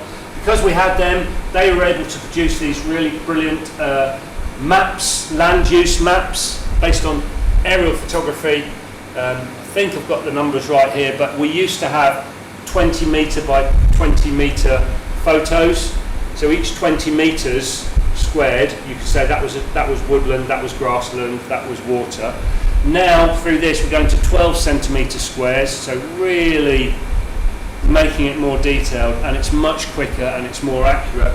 And because we did that so well for the Peak District National Park, we're now getting funding and partnership with all of these to have a landscape observatory here in Alden House that's going to produce these maps for 25% of England, all the protected landscapes, and they're also not only mapping what's there, but they're able to do modelling around climate, around different types of interventions, species, and looking at really making sure that in the future our plans are all what we call climate smart, and we've done lots of workshops for that. So you will see here that some of the new recruits, I think there's 15 in total going to be in the team, and we're bringing in graduates, green technology jobs.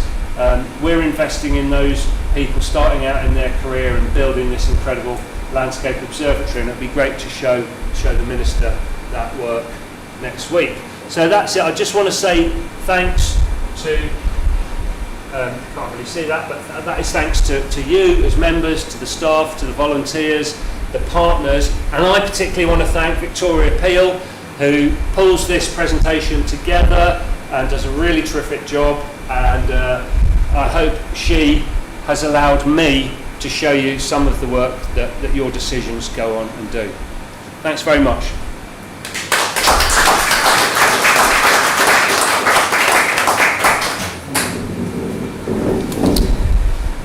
Thank you, Phil. As you say, we as members, we're often dealing with the governance end of things and things that don't feel uplifting and positive at all times.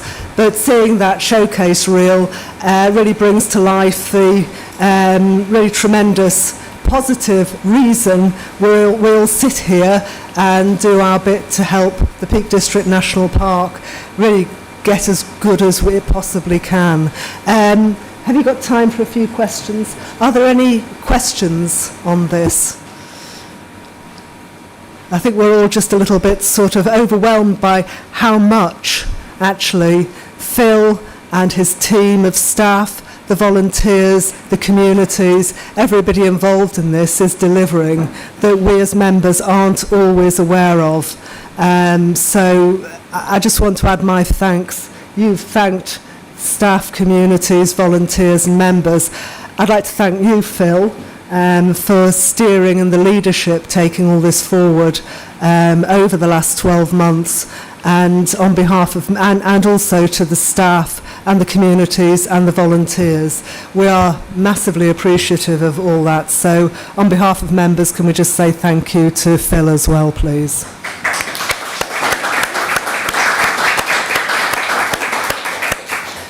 Right, we're nearly there. We now have item 20, which is to, we need to move item 20, which is to move to the Part B item.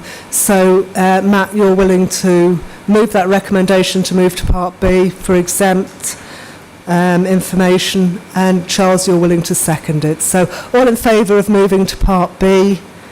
Thank you very much. Anyone against moving to Part B? Any abstentions?